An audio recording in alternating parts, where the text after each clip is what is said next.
And welcome back to the Why Do Boys Make podcast. It is November 19th, 2024 at 8:13 p.m. We are recording on a Tuesday evening. And of course I say we. What am I talking about? What is this podcast about? This is about the Why Do Boys Play Games Fantasy Football League. And we're gonna break down the highs and lows. And speaking of lows, my co-host here today may have had the lowest of lows. Colin, how are you doing? Good. I'm good. I don't know what you're referring to. I guess we'll find out later in the show. I'm in good spirits, and I'm glad for a low-key night with just me and you with this podcast. Just me and you flying solo, so I'm looking forward to that. Just us. It's true. And if you remember correctly, I did say if I lost last week, that Chris Colby was guaranteed a spot to be on the podcast. And I am a man of my word. Chris, how are you? Welcome to the show. Stone Cold Steve Austin glass breaks. What's going on, fellas? Nothing. It's great to be back. Are you happy to be back, even though you lost to me because I'm better than you at fantasy? Yeah, we'll get into it, but we'll get into it. I think this matchup didn't go as bad as it could have, but it fucking went, man.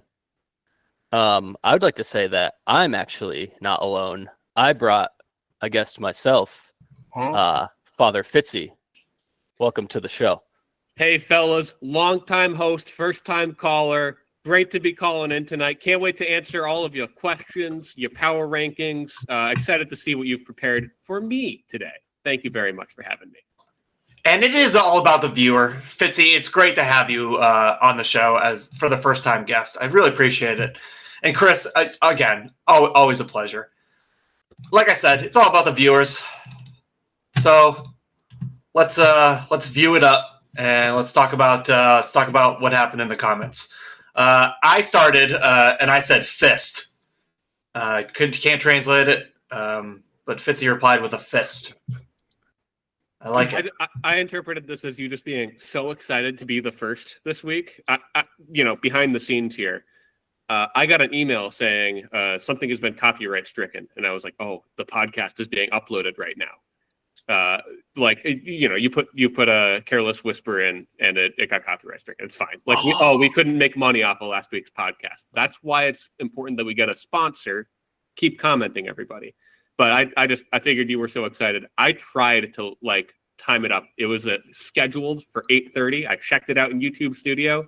You still beat me to it. So yeah, fist this week. Fist indeed. And I did not realize that we got copyright stricken because of a careless whisper. That's fucked up and annoying. What is that? A careless whisper? It just means we can't make. Sorry, did you mean careless whisper? Or Yeah. Copyright stricken. No, I meant careless whisper. Okay. Oh no, Corby, our AdSense. No. This is why we're moving to AI music, everybody. Okay, we need those pennies. That's true. Speaking of annoying, Adam comes in and says, "What's up, bitches?" He also says, "Obviously, it's okay to be gay, Colin. Duh." Yeah, I don't know what your deal was with that homophobic tirade last week. If you didn't hear that, go back to last week's episode and listen to Colin just go absolutely insane and ballistic. This is Trump's America now, okay? Adam also says, social justice Winslow warrior. I'm sorry, Fitz, you should have taken this. Why don't you take the reply, Fitzy? No, yeah, I'll take the reply here because I felt very seen. I want to thank you personally, Adam. Because I feel like between you naming your fantasy basketball team name after one of mine and then this comment here, when my team name was No Justice after Justice Winslow was out for my championship run, I just really appreciate you. So anytime there's a Justice Winslow shout out, I am excited. Adam also says mansplaining is good because women don't be knowing shit. I do not agree with this statement. I'm gonna put that out into the ether. I know Chris. It's known that Corby did not hit the thumbs down button. I did it. You can't do it now. Shit, all right. This is Trump's America, okay? All right, what does Adam say here? He's got 2 thumbs up here. I don't know. He says Colin's mic sounds really good. And I said I can't tell which comments are genuine because this is right after, mansplaining is good and gay is okay. So, there's a lot of irony and not irony going on. But because I know Corby one time like my mic was messed up or something, and you were like yeah, I don't ever know what you're saying. So I don't know if that was in the thing, and that's what, because then Mike said something later we'll get into. But yeah, I'll say it as a listener. I saw Adam's comment and Mike's comment before I started listening, and I was nervous. I was like, oh god, the whole episode. It was like 30 seconds long. Oh, okay. We got 2 comments out of like 2 sentences. You said, yeah. So yeah, you had a potato chip mic for a couple sentences. Yeah. My mic came unplugged, so it went to my onboard mic or whatever. Adam says not gonna make the playoffs if I keep starting Noah Brown. We're gonna get into this because guess what that started this week. Yeah. You know that goofy meme? I'll fucking do it again. That's Adam.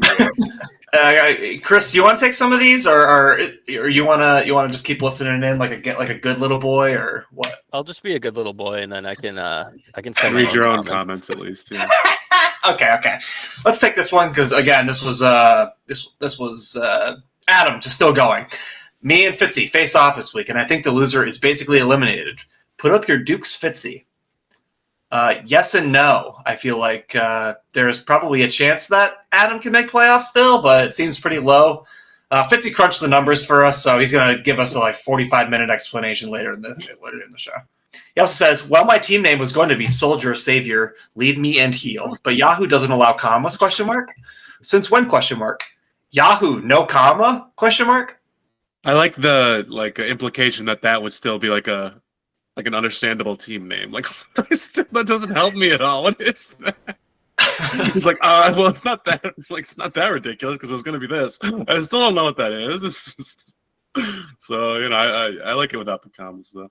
Shouts out to No Comma by Slater. Great song. Adam says, I'm gonna win. He didn't. Eric said, Eric doesn't want a quarterback. Sad. Mike says, every week you become more and more like Trump. I don't need one. I'm going to lose anyways. Bro, Mac Jones will have 40, bro. Trust me, bro. He didn't. Oh, this one is hilarious. Wow. Luke, I am your father. Sorry, I have to mute myself. This is right up there with last week. Hawk Tua. Dude, you see that thing? You see that thing? Dude, that thing that was epic. Adam is such a big Star Wars fan, he had to do it.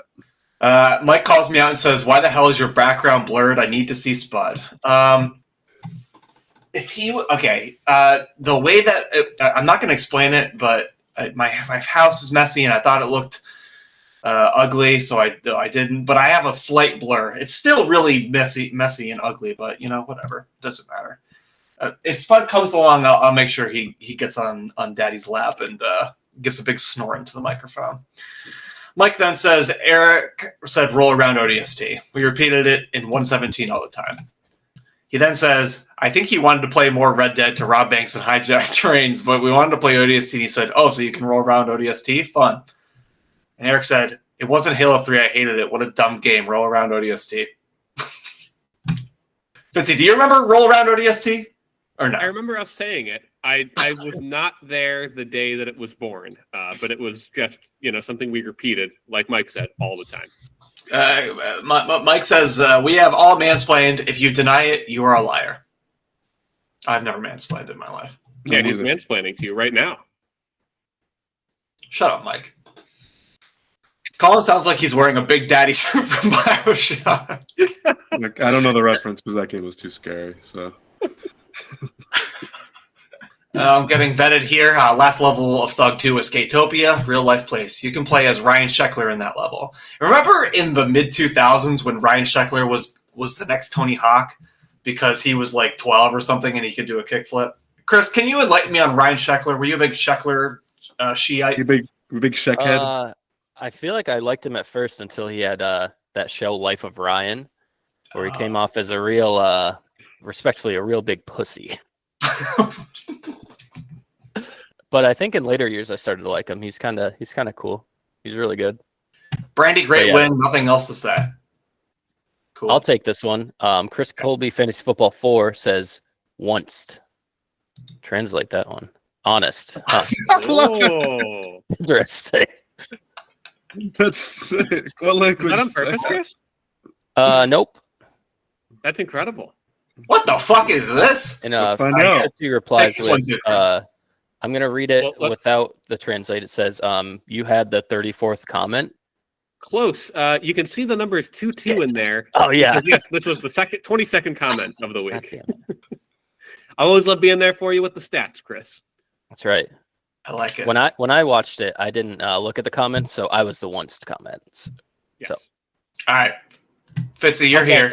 Yeah. So Corby, now I can talk to you, right? So the last couple of weeks, I don't know what's happened. You've decided it's time to antagonize Fitzy's team, and I decided to defend myself. This comment was left at something like 4 a.m, and it was me talking about how, yeah, listen, this team is mid. I've got both the 7th points for and the number 1 points against, but it said points for. So I was trying to say I happen to have the most points against me. My team is mid, and I've finished it off here. I'd never steal someone else's team name, but this is a perfect team for your inspired "a few mid men" moniker from last year. I think you started picking on your team because you lost like 4 games in a row. But no, I mean, you're the right. whole Anthony Richardson debacle, like he was not playing, but now he's good again. And We'll get into it. We'll get into it. We will get that, and this is me just further talking about why did I start Brian Thomas Jr. I just did not know that Trevor Lawrence was actually going to be out last week. You used the words known information, not by me. So I'm officially in what I'm calling my newborn child, very bad at fantasy football era, just like Colin was, according to his precipitous drop in Yahoo points after Addie was born. I shall emerge from the darkness in 4 years, raving about my own custom rankings and why Dawson Knox on the Giants is a top 5 tight end. It's not rational. I said here that okay, so I made this comment on like Friday or Saturday. I said Zach Ertz is tight end 7 right now. I think is this because he had his bye or he hasn't had his bye and he played Thursday? This comment was made before the Sunday game, so he has 1 or 2 more games than any other tight end. In my opinion, that's just a coincidence. To which I got to tell you, Colin, I'm not here throwing shade. I'm the first one to say that I respect your rankings because they are high conviction, high investment, moderate risk, and high reward. Cam Akers 2023, busted. But I stand with anyone with a conviction like this. To which I had to throw my own, version of Cam Akers in there. Because I remember the year that I drafted Pierre Garçon in 7 leagues. He wasn't as good as I hoped, and then he broke his neck. I say pick your guys with conviction and wear your losses as proudly as your wins. Zach Ertz is still tight end 7, I just checked. But he also still hasn't had his bye week. He had a great week last week. He did. All right. And all of it, I could have made this a segment. I didn't know I was going to be on this week. So thanks for having me, guys. But I'll read this out here as you calling out to me asking, we need the stats on how was Eric so bad last week? Because Eric's score was the 9th lowest in league history. I decided to look at everyone's low point of their entire fantasy career, and this was 17 points lower than his previous low. So a huge drop for Eric. He hadn't gone lower than 86 before, back when he faced Adam in 2018, and his team name was Ass. He'd been very consistent since then. His low point was the 2nd highest in league history, only second to Colin. Colin, you've never scored lower than 88.36. I find that pretty interesting. Me too. This was our 9th score in the 60s, and there are 2 notable stats there. One, of those 9, we only have 2 confirmed didn't set their lineups. There was Steven in his 11th straight loss to start his fantasy career in 2013, and Mike Sr. in week 9 of 2019. He would have only put up 77 that week if he had set his lineup, but it was, he didn't, so he ended up with 60-something. And a second stat here, 25% of our league is Chris, right?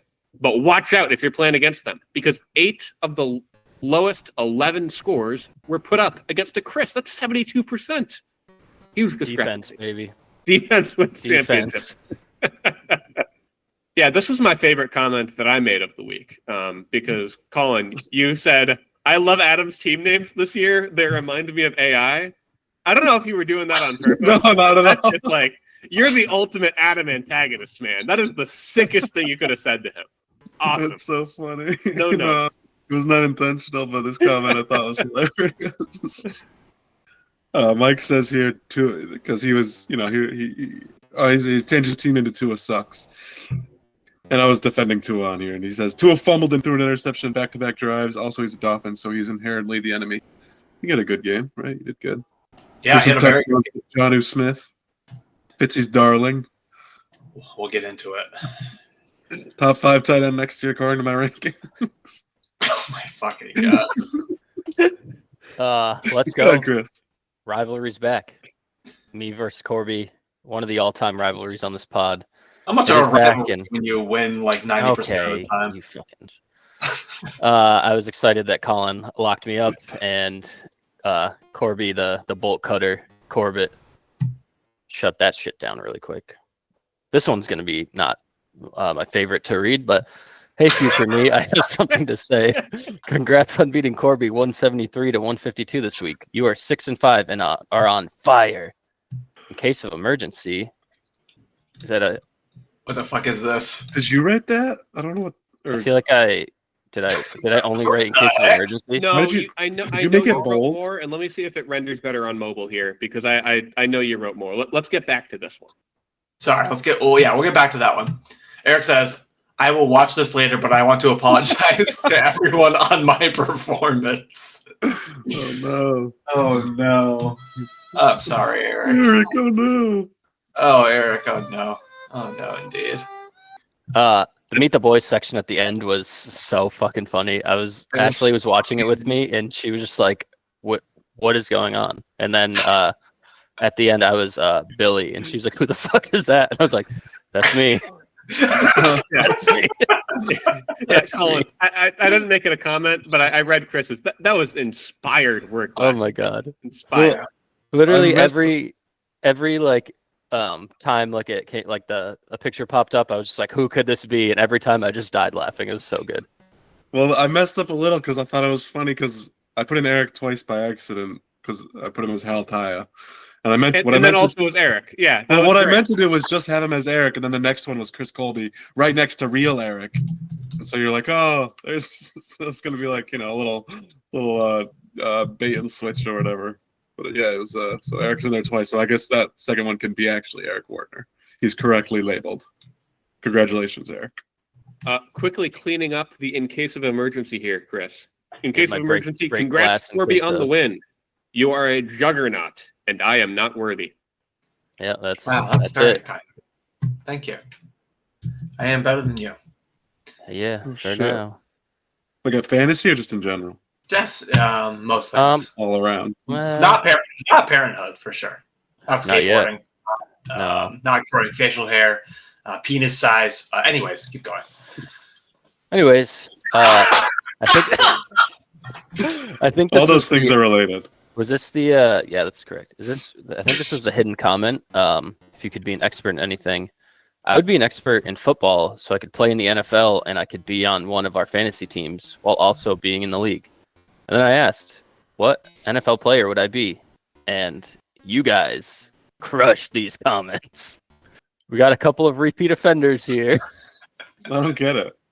What do you mean? He looks just like Jared Allen. Okay. If Chris Colby was okay, have you ever seen that clip of Jared Allen getting introduced on Sunday Night Football? And he's like, and you know how everyone says their name and their school. He says Jared Allen Culinary Academy. That's something that Chris would say. It's like he would say Chris Colby School of Westfield State or Westfield Hard Knocks. I don't know. Whatever. Yeah. Did you see? I don't know. Did you see the clip I shared in Discord a little while ago of like one of the players? And he's like, I forget who it was. It was the defensive tackle for the Panthers. He used to be really good. I forget his name, but he says his name. And he's like, instead of school, he says, "This jersey's too tight." Yeah, that's like a really good one. He's a big guy, So yeah, we got Jared Allen, Kobe Fleener, and Gary Barnage. Yeah, that one's you. You said Gary Barnage. Oh, I guess that was. Yeah, I'll admit, Colin, when I get email notifications for every comment, just because like that's how we set this thing up, right? When I saw Kobe Fleener pop up, I was like, oh man, I just wanted everyone to say Jared Allen. Corby, you nailed it, and I wanted to start the train rolling. I was gonna say Jared Allen, and then I saw Kobe Fleener. I was like, well, I should have just said Jared Allen. That would have been funnier. Gary Barnage was just I liked him in like 2019. I don't know. My real note for you, Chris. I feel like you'd be one of those like hybrid fullback tight end guys, kind of a la Charles Clay or Marcel Reese. That's where I see you fit into the league. I like it. Love it. Mike then says, I would like to be an expert in game design so I could make a fun video game. That's a very wholesome and great comment, Mike. Thanks for sharing. And thanks for responding, you and Chris, to the secret question. Fitzy also responded, but I will not mince his words. Oh, fine. I don't want to be an expert in any field, as I would be quickly accused of mansplaining by my good friend Corby. If you think that was a genuine mansplaining thing, then I think you genuinely don't like me anymore, Corby. After watching the last 2 weeks, we need to talk. Oh shit! We're gonna have a segment later. It's called therapy. Well, we're gonna put it all on the fantasy football field this week. And then, so I listen to this kind of in bursts, right, when I can. And I got to Bets of the Week at the end. Corby, I like you saying you've got a theory that nobody listens to. That was like my favorite bit last week. But Colin, you asked me to throw a bet in. And then any commenter as well. So I have a bet that I don't think either of you were going to take. Spoiler alert, Colin read it and did hop in here. I believe that despite the 4-game winning streak and signs of destiny at play, I believe that Chris Colby will not make the playoffs. Sorry, friend. Nothing personal. I said, you son of a bitch, I'm in. Let's go. We're going to get into it, but I have This was a mistake. who's making the playoffs ranking system. The Chris Colby playoff machine. Ooh. Yeah, all done by Vibes. And the results may surprise you, so tune in later. Thank you all so much for your comments. 50 comments! I don't even think I know 50 people. That's incredible. And by all 4 of you. Thank you. Let's move on to actual fantasy football conversation. Oh shit! Nope, just kidding. I forgot about the this. real fantasy football conversation. Ranking bread. Whoa, spoiler alert. Don't bury the lead, Chris. But you're a guest here. It's time for you to rank bread. You What see, the focaccia? we've got 10 different types of bread here. The slides won't update live, but I'll refresh the page once when things are happening. And let us know what your top 10 favorite breads are. I gotta say, I was so not ready for this, and despite looking at it multiple times, I just kind of refused to really go through and rank them. So we're just gonna rank them on Vibes right now. Maybe I'll rank them on what would make the best grilled cheese sandwich. I don't know if I can even do that, but this is gonna be so awesome to listen to right now. Are you gonna start from 10 to 1 or 1 to 10? Yeah, we'll go with 10. All right. I'm gonna start at 10 with soda. I don't know what soda bread is. Oh, Really? man. I don't know. I'm not a bread connoisseur, so it could rise up the ranks. But right now, I was actually, Fitzy, do you wanna help me rank bread here? Do you want to do a co-ranking? That's a great idea, actually. All right, so like if we're putting soda bread into the into the machine here, you can imagine soda bread as like a much less sweet muffiny type of thing. It's not quite as chewy, not as cakey. Okay. A good Irish soda bread though, that's a great like single Very slice. Irish food. My bad. I consider that like your appetizer at breakfast. Like you're cooking up eggs, you grab a little bit of soda bread, and that's so. I think it's versatile. I think it's got a really good place. If I am starting things off here, I might get a little bit crazy here. You've got pita bread and naan bread here, and if I have both as an option, I feel like pita is a strict downgrade from naan. That's where I would be putting the 10, only because both are available here. I like that. I was almost gonna say you should describe each kind of bread, and I should blind rank it. Ooh. So if that's the case, I'm gonna go with soda. I'm gonna put that in the 4. I like that description. Okay. I'll stick with pita at 10. So Chris, do you now want me to just pick one of these, describe it to you, and then you say what number it is? Yeah, and hopefully I can remember all the numbers. You also talked about naan, so I'll go naan at the I'll go 5. Naan's pretty good. If you need reminders, let me know. I have the list going as we're going. You know, it'd be funny if I just did repeats too. If I had like 3 things ranked at 5 and just nothing at like 3 or 4. Or maybe I can do this. Chris Colby, this next bread is a classic side. You might find it at a Panera. It is crusty. It's good for dipping into a soup. Where would you rank this one? Oh, I like it. You're not even going to tell me what it is. I'm going to put that at 3. That's French bread. That is French bread. I was just thinking about dipping in a nice warm, like tomato soup. I like that. Now let's keep the tomato soup theme going here. Sorry, little Freudian slip. We're gonna switch things up here. Tomato soup theme going here. You talked about the best possible grilled cheese. When I think about the best possible grilled cheese, I'm putting pepper jack cheese and this slightly flavorful standard type of bread on that grill. I'm just gonna go 1 because I love grilled cheese, and that's rye for me. I think rye bread is the ultimate grilled cheese bread. You can pick one of the other ones here. I'm not going high effort when I'm making grilled cheese, right? I want something that comes pre-sliced. Yeah, for sure. Next up here, let's roll with. You're in the section of the bread aisle at the grocery store, and you're looking at buns. You're thinking about which one of these things is going to make the best burger bun of the remaining items here. This is the one that you pick off the shelf. Oh, I think we're going to go with 6. 6. To me, this is potato. I would put this over any of the other options here as a burger bun. This next bread, I know, is something you would see on Great British Bake Off. They'd be mixing in rosemary and weird British sausage, maybe a little bit of pigeon because they're freaks like that over there, into a very flat, crispy, crunchy bread. Okay, I'm gonna go with 7. I'm holding out for a certain number 2. Okay, that was focaccia bread.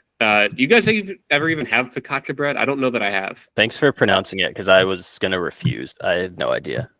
I love focaccia bread. I love all bread. So bread is so good. Yeah, there's no losers on this list. Bread is incredible. Well, there is one loser for sure.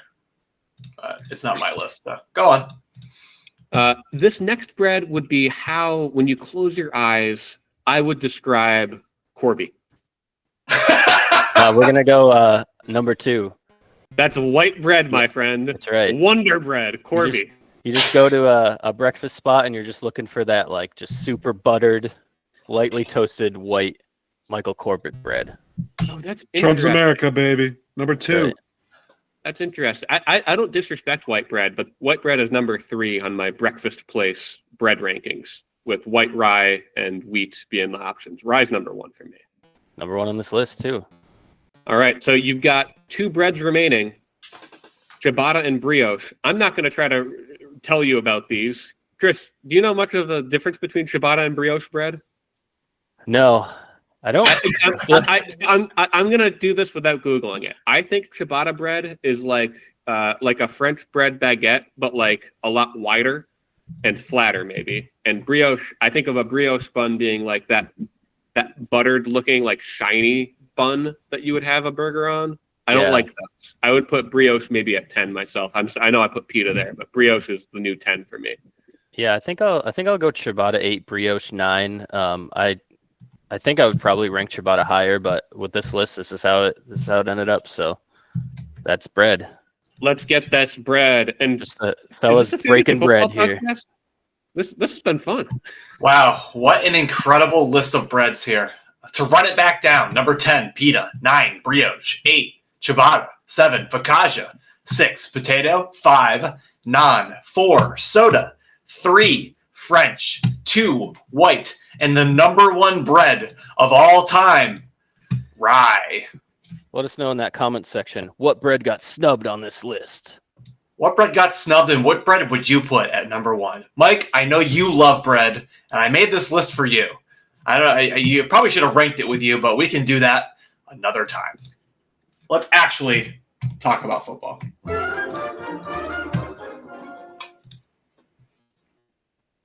Oh my. Let's start off with a doozy here, I suppose. Cash, the slighted one, who constantly loses because everyone outscores him. Gets outscored again. Not even by a lot. By almost 50 points at this point from Chris Patnode. Chris has now ascended to 9-2. He's still in second place firmly, and Tyler is slipping down the rankings as it happens, and is now in 8th place. You know, there's a lot to be said about Calvin Ridley. You know, my darling that always goes off when he scores 9.8. It's a tough week for him. It's a tough week for Garrett Wilson. Tough week for Aaron Jones. You know, I think that this team still has a chance, I suppose, if somebody else slips and whatnot. And I mean, what's more to be said about Chris Patnode's team? His team is very solid all around. Jerry Jeudy is him, I guess. Yeah, you know, this is Chris's. So back in week 7, Chris scored 106 points. He was at rock bottom, and he hit the launch button. He inherited it. I thought it was Chris Colby. We'll get into that.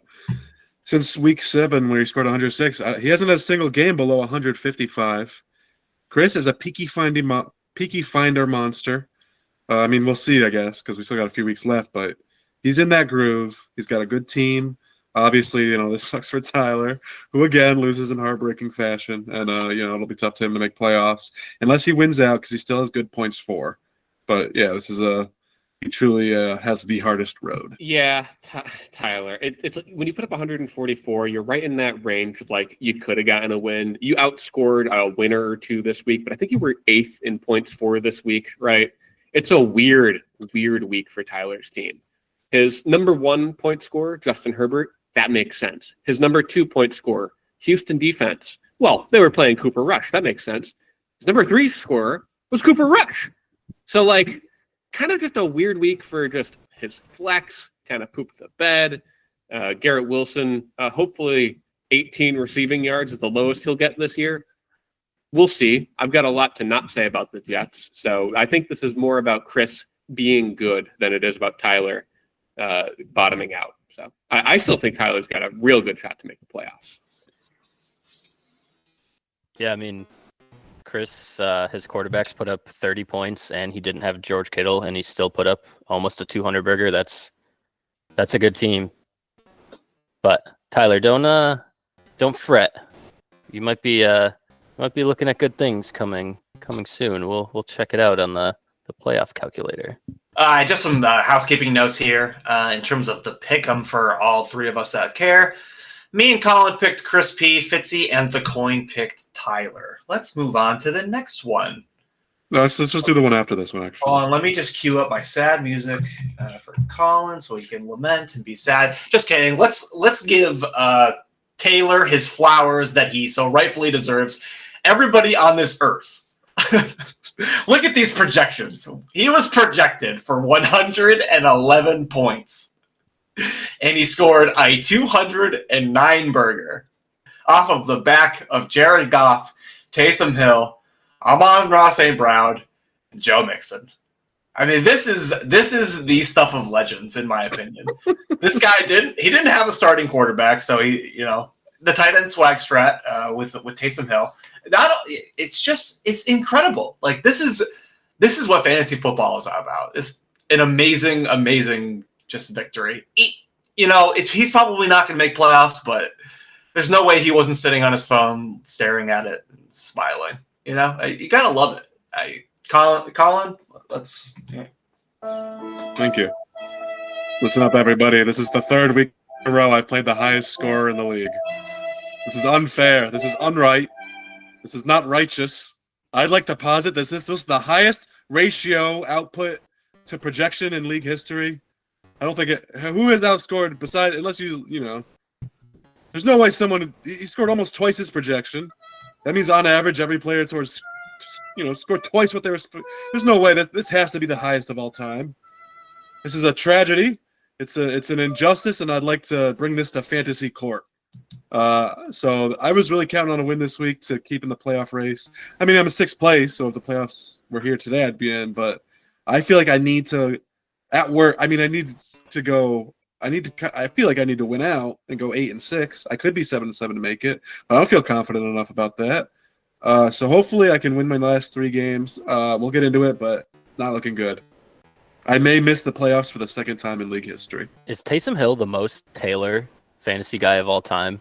Oh, I man. feel like he's just like a guy that on most teams probably wouldn't start because he's so hit or miss. And that's a guy that has 42 points on your bench. But Taylor's like, I have to start him as quarterback. Fucking... Also, look at his. This is probably like the craziest like match ever. With I mean, you look at 5.7, 2.8, 5.4, -4 points on Taylor's team. Oh, You're like, we oh, didn't talk about that. you look at that and you're like, oh yeah, Taylor scored 79 points like normal. It's like, nope, half the guys had 35 plus and he scored 210. Like, does Taylor have? He must have like the most 200 burgers of a non like silver plus team ever. I feel like every year he has one of the highest scoring games, and he has respectfully one of like, I mean, he's never been past bronze, and he always has one of these games. It seems like at least one every year where he just like blows the other team out of the water. And unfortunately, it was against Colin here. Fitzy, what do you think? This was why don't you tell us about what you said in the show, Doc? Well, hold on. Give me just 1 second, because Colin, I want to respond to what you called out here. I might actually have a stat. I might have a stat for you. Yes, this is the second highest points for blowout in league history, and we got to go way back because the highest we ever had was Eric. Eric in week 9 of 2013 had a projection of 86.3 points against me. I was projected to win by 50. My projection came in half a point higher. His projection came in 101 points higher. Oh my God. He put up 187 with a projected 86.3. I stand corrected. That's including such incredible players here as Eric's team having a 1.2 points from Darren Sproles, who was projected for 10.39. So he actually had some players go under. The big one was Case Keenum going off for 30. He might have been like a backup or something that week. I don't know. And come in to start. I think that's really where he wanted. So, yeah. Shout out to Eric for being number 1 in history on that one. Now, Colin, you alluded to me and what I wrote in the show notes because I wanted to, plant my flag on a couple of things here. So I wrote in all caps in 3 matchups that I felt really strongly about. I made Colin the lock of the week of the century. And you know what? Taylor hit this one out of the park. The second highest projection beater in league history. Yahoo usually gets them right. This week, Taylor proved him wrong. Yeah, absolutely incredible stuff here. And Chris, I do want to mention that you also mentioned the -4 swag strat from the Jacksonville Jaguars defense. Really appreciate that. And shouts out to Tucker Kraft for fucking 0 points. What the fuck is that smell? Thank you, Tucker Kraft. Zach Ertz on the bench was set with 18 points. Wouldn't have mattered, but it is what it is. Let's move on here to 2 juggernauts of this league, Chris Cloud and Mike, in a very close matchup, very, very, very going down to the wire from a Monday night standpoint with CJ Stroud going. Unfortunately, Chris can't squeak by with an extra 4 points in order to get the victory. And Mike sits happily at 7-4. And the league he's in 3rd place, and that's great. Tua bounces back. Bo Nix is him, offensive rookie of the year, no doubt about it. Future Hall of Famer. I've said it before. I'll say it again. He's great. Breece Hall, he's back. He's him. Saquon Barkley, he's back. He's him. And then the rest of your team. What the fuck is that smell? It's all right. They'll bounce back, right? Your highs were high, and that's what matters. And you scored 173. You would have beat me. I had a great week, Mike. And Chris, you had a great week too. It's unfortunate. Yeah, you had Ricky Pearsall, unfortunately, go for 0. That's disgusting. T. Higgins, though, those 4 weeks on the bench really paid off for a nice 29.8. That's hot. And if he's gonna be him and continue to play for the rest of the season, it's good news for playoffs. Mike, why don't you apologize down in the comments to Tua, who really helped you here. You only won by, 4 points, or about 5 points. Yeah, 4 points, almost 5, I guess. So apologize down there to Tua. Chris has the highest losing score of the week, so that's tough for him. But he also has a lot of points scored. So if he can just win one game, even out at 7-7, I think he has a really good chance to make playoffs. He has more than me, so because if I end up 7-7, he'll beat me at this rate at least. And also another apology that Mike owes is to Stank Smell for putting up just enough points also on Monday night to beat Chris. So this is important for the standings and good for Mike, who has a good team. He's a 7-4 and he deserves. He's got a very good team. I don't know. Give me a quick second to just control F this one, because does Mike really deserve, like, does Mike really need to apologize to Stank Smell? This is a guy who put up less than 10 points, and Mike drafted him. I mean, it was only $14. I guess it wasn't as much as I had thought. But this is a guy who I think Mike was expecting to score in the teams every week. This is a disappointing score in my book. And you know what? Sorry, I think, never cut this part. I was going to say something about a keeper, but obviously it's not a keeper league.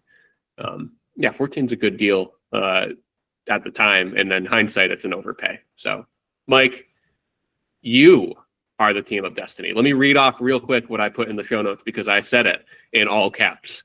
I picked Mike. He's a wagon, and this is his year. I believe in you, Mike. Hopefully the curse doesn't rub off on you. Cousin Mike, love the team. Chris Cloud might be in trouble going forward. Oh, spicy. Spicy. Yeah, so everybody picked Mike in that matchup. In the other matchup, I don't. This goes without saying. Everybody picked Colin, and Fitzy locked in block of the century. Next matchup here, we've got Fitzy on his redemption tour, looking for revenge after being called out by his good friend. Going against Adam and his dog shit team. Adam's team sucks ass. He scores 116 points. He's fucking done, dude. He's out. He's done. Fitzy, he's back. He's him. You love to see it. I want to say Adam comments about Noah Brown. He said he can't win if he keeps starting Noah Brown. And then he starts Noah Brown, Xavier Worthy on the bench. He's got like 16 points. I know it doesn't make the difference, but when is Adam going to learn to take his own medicine and do the things that he comments about? You know, it's just sad. It's just sad, you know. Fitzy snaps a 4-game losing streak here to keep him alive in the hunt for the playoffs. He can win out and possibly make it, I think. Maybe not mathematically, depending on who he has to beat and stuff. But he's in control of his own destiny here. If he can go 3-0, he can make it. I've never been slandering your team like Corby has, Fitzy. I think it's fine. You got this. Adam, you don't.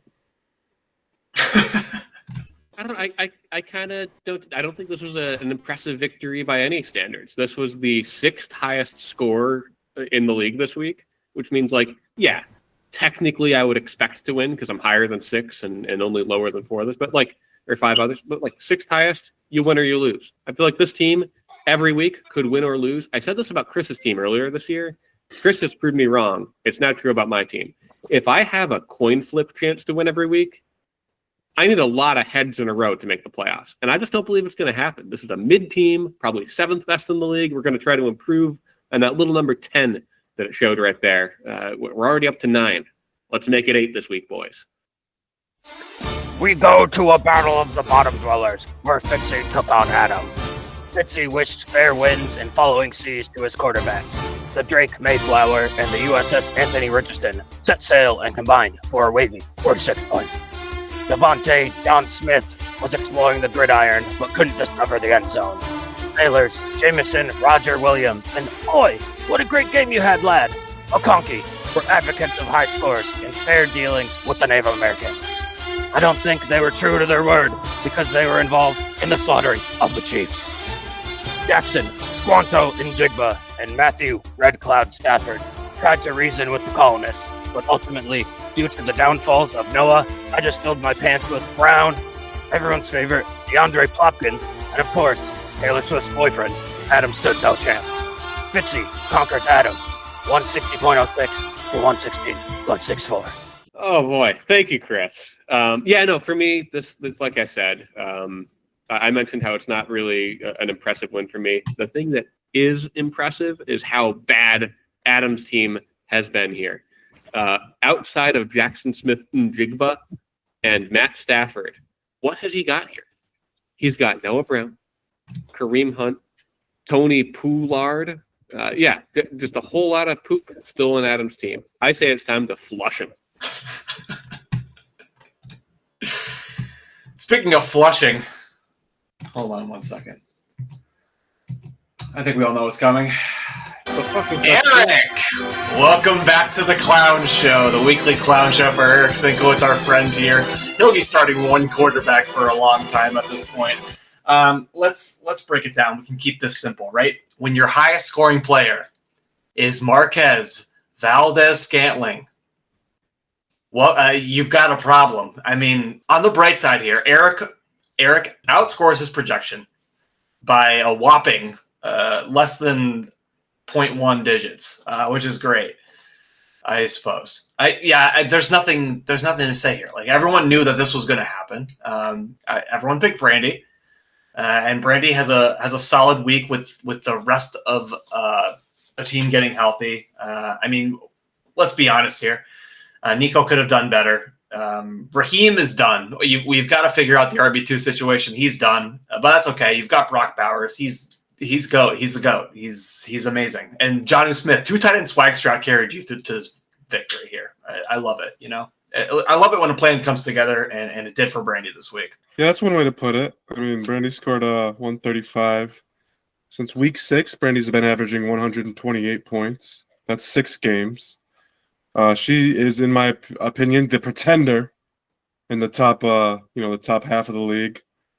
Skating by, I think they're 3-3 in that time span, so a lot of lucky wins there. It's nice when you're playing Eric here, who needs some violin music apparently now. We'll get into that, I guess. But win's a win, I guess. But I've been in this spot many a times, and when these teams get to the playoffs, it ain't looking pretty. But, also, who knows? We got 3 weeks left. Brandy finds their peak, back on top. We've had 11 weeks so far this year. 11 weeks. Eric has had the low score out of 12 teams 4 times now. This goes back to week 1. This is not a recent thing for him. He had a good stretch. Colin, you love talking about peaky finders this time of year. His peak was getting 4 wins in the middle there, and I'm excited to see if he gets a 5th this year. Talking about flushing Adam. Gee whiz, Eric, you got to get unclogged here, man. You're stuck in the bowl right now. You can't even flush yet. Say pretty solid week from Brandy. Kirk Cousins usually isn't going to score less than 5 points. Rashad Bateman has an 18-point game coming up soon. Nico Collins is going to be awesome as always. So I think the 135 is kind of the floor for this team. I do need to say, all I said was good work, Brandy, because I didn't really check the notes, look back into it. Who are the top 2 scorers on Brandy's team? It's the 2 tight end swag spike. We're getting not 50, but basically here, just shy of 60 points. Basically half of Brandy's score, probably close to 40, 45%, just from 2 tight ends. The ultimate swagger to get a win when that happens. So this is an awesome win. Raheem Mostert with 0.38 from return yards. My goodness, a lot of fun things going on Brandy's team right now. Absolutely. All fun team. I cannot wait to overspend on Brock Bowers next season. Final matchup of the week, the one that was acclaimed to be the hot matchup of the week. And I agree that I believe that it was. It was me versus Chris, and the way that I put this is that I survived. I think that had different players been in the lineup, things could have changed differently. It all came down to Rico Dowdle wasting away on the Cowboys offense, and he just didn't get his chance. They tried to run the ball with him a lot, but just nothing sufficed. Yeah, like I said, I think I survived here. I still score 156. I scored more than I thought I was going to. I've got to give my flowers to Chris. You put up a good fight, and you're in 7th place, but that's not going to happen. That's not going to continue, and you're going to continue your ascent. You just had to play the still decently powered team that is me at this point. Reigning, defending. Yeah. No, my team was horrible last year. Nothing defending there. It's not. No. So before this this matchup happened, I was looking at a couple different things. I looked at Lamar Jackson against Pittsburgh. Their defense is really good. I looked at Joe Burrow against the Chargers. Their defense is really good. They haven't given up more than 20 points all year. So I thought maybe there's a chance that these quarterbacks don't. I mean, if they score their projections, that's solid. If you told me before the week that Corby was going to score 156 points, I would take that versus the field. I think that's the least you've scored since like the first 2 weeks when you lost. So like obviously I'm going to take that. Like our quarterback play was pretty much matched, but yeah, I mean McCaffrey still hasn't. His stat line was pretty good, just no touchdowns. That feels like 79 rushing yards, 4 catches for 27 yards. That could easily be a rushing and receiving touchdown there. Yeah, Dowdle getting the. Like Mike McCarthy was like, oh, he's definitely the lead back. And then they're like, oh, yeah, we're the Cowboys. We fucking suck. There was one, I'm not even going to call it like a regret move. Because so basically my last player in was Travis Etienne. They said, I think Tank Bigsby was out. So he was going to be the lead back. I completely forgot that they were playing the fucking Lions who, I mean, I think they said it was like the worst loss in Jaguars history. So, I mean, he got 6 points still, but I mean, if I started Nick Westbrook Akine, I think I would have won by like less than a point. The worst part is he was never an option. It was literally between Demarcus Robinson and Travis Etienne. I figured Demarcus Robinson playing the Pats, he would have one of those, 2 catches for 30 yards, 2 touchdowns kind of games like he had a couple weeks ago. So I would love to say that was like a regret, but I'd never thought of playing him. So, I mean, that's just Corby being the best team in the league. I miss Kate Otten too. I fucking love that guy. So that was a tough loss, but I think I'll be fine. Josh Allen still hasn't had his like QB game like your quarterbacks have. Tyreek Hill hasn't had his like top wide receiver game. McCaffrey's going to have games like that. So I think I should be fine, but wasn't to be this week. Corby pretty much guarantees himself a bye here, even if he loses out, because of how much points he has. If anyone, because he'll be 9-5 if he's 9 wins and a bunch of points scored, you're gonna have a bye week. You'll be fine. Obviously, he's won 9 straight. Yes, the best team in the league. Lots of points scored. Corby finally deserves it. So good for him. This is not a lucky win. This is like Fitzy said earlier, just like this is the kind of win, the kind of score where like you kind of expect the win, but like you're right at the bottom of you're right in the midpoint. So like you easily could have lost this week, but that's part of winning 9 games in a row. A big part is luck, is who you're playing, and you got it. You got the luck, you got the skill. We'll see how the peak goes in the closing weeks of the year, regular season. I think the worst part about this matchup, real quick, I think it was after the 1:00 games, we were tied at 106. And I think I was going to, we were texting about it, and I said it was going to come down to Rico Dowdle on Monday night.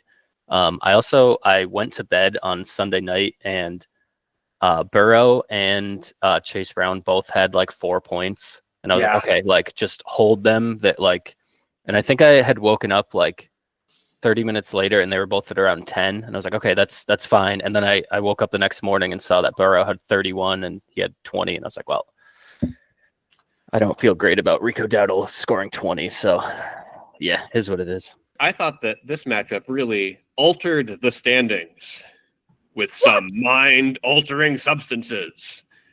And we started things off with the most normalized stuff as we saw Christian McCaffrey go for another hyperactive 100 scrimmage yards before crashing without a tutty and grabbing a bottle of Josh on the way home. Josh Allen, that is, as he led the way with a full passing body and an Okie rush finish. Both sides had their own options here, as Corby woke up in Granville with a pack of Puka chewing tobacco. And Chris said, forget Zin, that's too slow. I'm going to inject Ricotine straight into my veins. And Dowdle sure disappointed. Why wasn't Corby smoking a cig? Because the only thing you'll catch him smoking these days is fresh flower. Some call it Mary Jane, but he calls it Mary Zay Bomb Kush. Now both tight end spots were looking lethargic out there, as Magic Mush Androoms was chasing the fairy for 22 yards through the forest, and Kyle Perks fell victim to the opioid epidemic. What's that? Another tight end in Corby's slot? Don't look too tight to me, as Pat Fryer Mush wasn't on anything other than some stool softeners as he shot his way to just 3 points. Corby also had a toothless performance from Terry Meth Lauren as he spent most of Thursday night trying to claw out the NFL microchip from under his skin, but was saved in the flex by Jawan Hallucina Jennings.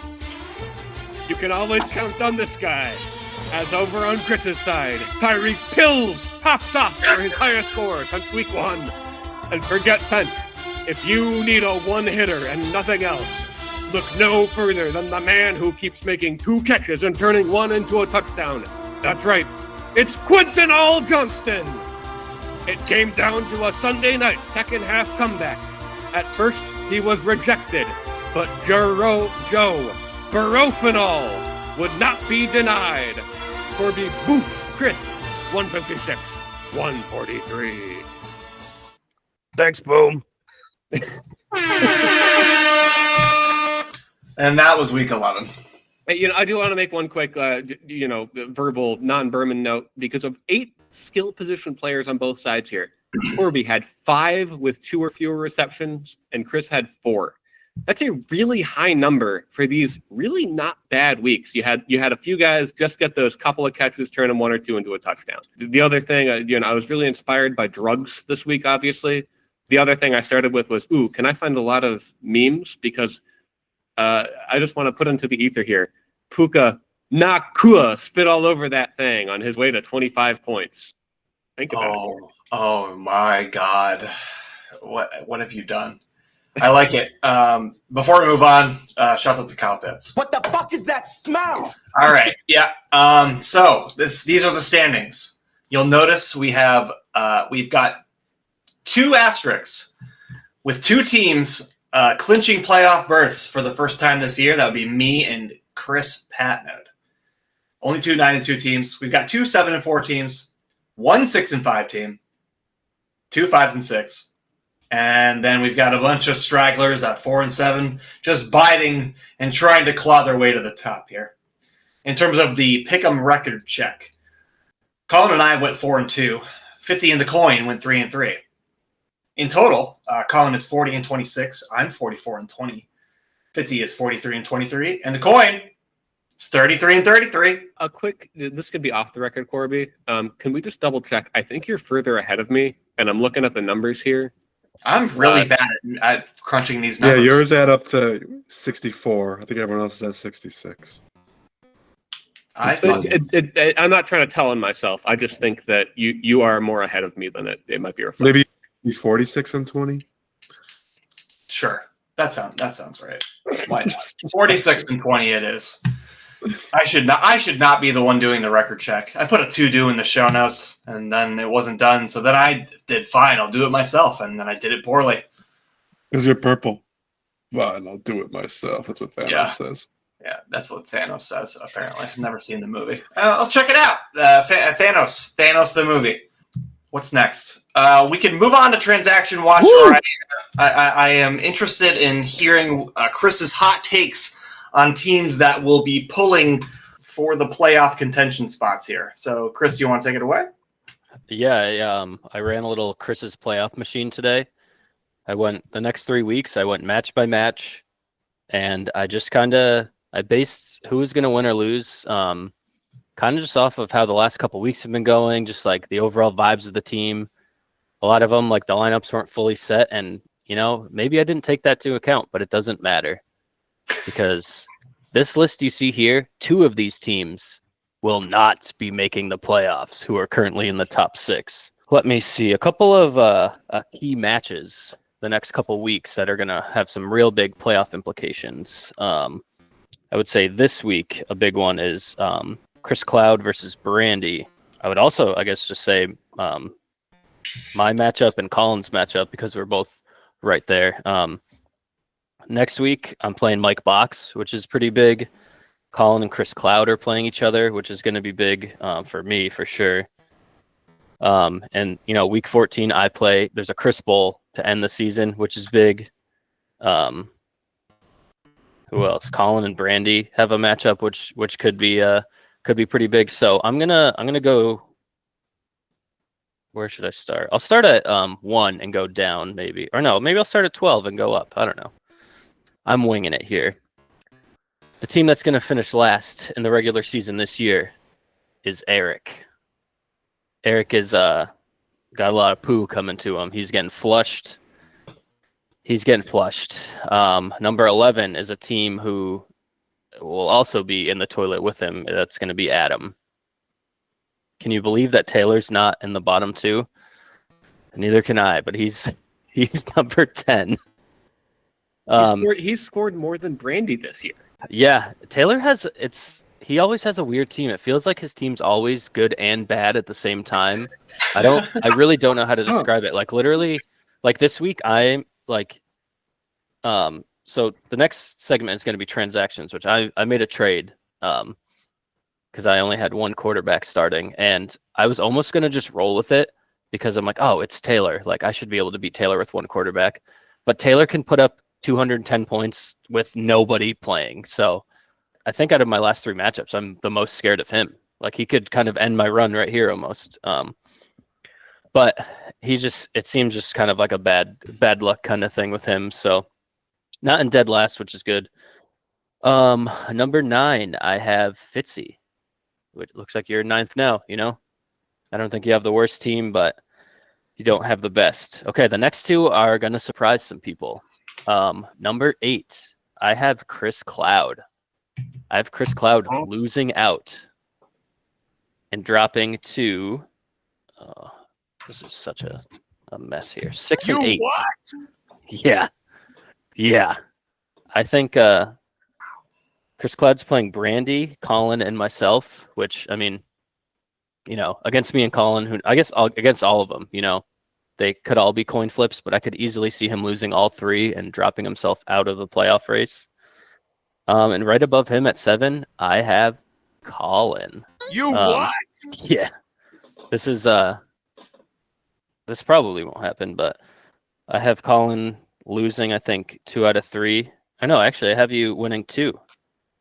What's your record now? I don't even know. Where the fuck am I? 5 and 6. 5 and 6. I have you ending at 7 and 7 and missing out on the playoffs. I also, when I was doing this, I didn't really factor in like the points for like going forward. It just kind of did it what it's at. Number 6 spot, the first team into the playoffs is Tyler at 7 and 7. He's I think what, 2nd in points or right up there. He's had so many points. Yeah. Which is crazy. So I think if he can win a couple games, he'd have to win out. But if he wins out, his points are so high that, you know, he'll get in. At 5, I selfishly have myself winning out, which I think is possible. I looked at some of the matchups, and there's like Taylor. I'm just hoping I can beat him. Cousin Mike will be tough next week, and I think Chris Cloud might be missing a quarterback week 14, so I think I'm favored pretty heavily there. So I could easily be in, you know, I think literally me, Tyler, Colin, and Chris Cloud could all be flipped up and down. But top 4 here, I'll go a little quicker. I have Brandy at 4, finishing off the year pretty solid. Mike Box at 3. And I have Corby still at number 1. I think I had you guys swapped, but I think you're just probably going to win out because you're just so fucking good. You're going to end at 11 and 3, you beautiful bastard. Oh, you're going to lose to Chris. I don't know. Anyways, I'm going to make the playoffs. Tyler's going to make the playoffs. Our beautiful host Colin is not going to make the playoffs. Book it. The playoff machine says so. It's like the all-knower in Halo 3. If you ask it if you're going to have a snow day, you're going to have a snow day. If you say Colin's not going to make playoffs in the Chris Colby playoff machine, it's not going to happen. I just want to say real quick. Yeah, what do you think, Colin? Yeah, let's. No, that's fine. Yeah, I might not play. I probably won't make playoffs. I mean, it's a hard road. But just about Taylor specifically, you don't need to. I'm probably not going to make playoffs. I don't care. I don't care.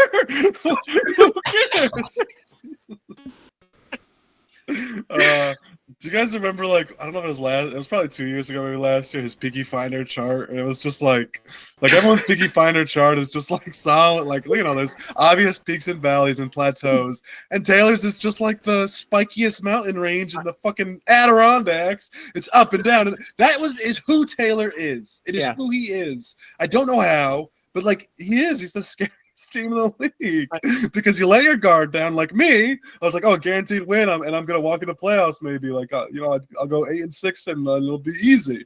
No, now I'm fucked kind of. So yeah. Go ahead, Fitzy. What do you think? No, I'm so glad you went back to this because I don't want to like, you know, move it along. I wanted to get things moving. But Chris, you saying he can score 209 starting nobody? It is so true. Taylor's team lives in this quantum superposition of nobody scores 200 and then less than 100 better than Taylor. I might have a bet cooking up here. Let's see if this one goes. Right. He's Schrodinger's team. He's at once the best and the worst team in the league. It's amazing. Speaking of amazing, we have some not so amazing transactions. Yeah, with the trade deadline, it's tough. Actually, we have one here. There is a trade. I thought it was in this slide. I don't know if it's gonna fly, or maybe it's in the next slide. I don't know. Here's a bunch of people that were picked up. Marquez Valdez-Scantling for $14. Good get. Close second to Chris and Brandy with $0. Really wanted the MVS Derek Carr connection, but I have no money. Yeah, that's you didn't want that. Trust me. Maybe you did. I guess he played well. I could have almost won probably. Well, coulda, shoulda, woulda, right? Fuck. Drew Lock for $3. Unfortunately, the wrong person to pick up. It's Tommy DeVito time, where he's back and he's better than ever. We'll see. We had another tie to the winner where Fitzy got the LA Rams defense against Colin, and Colin was heartbroken. Oh, hold on, Colin. This is an absolute. Let me just say, thanks for playing the movie. This is ridiculous. I don't care.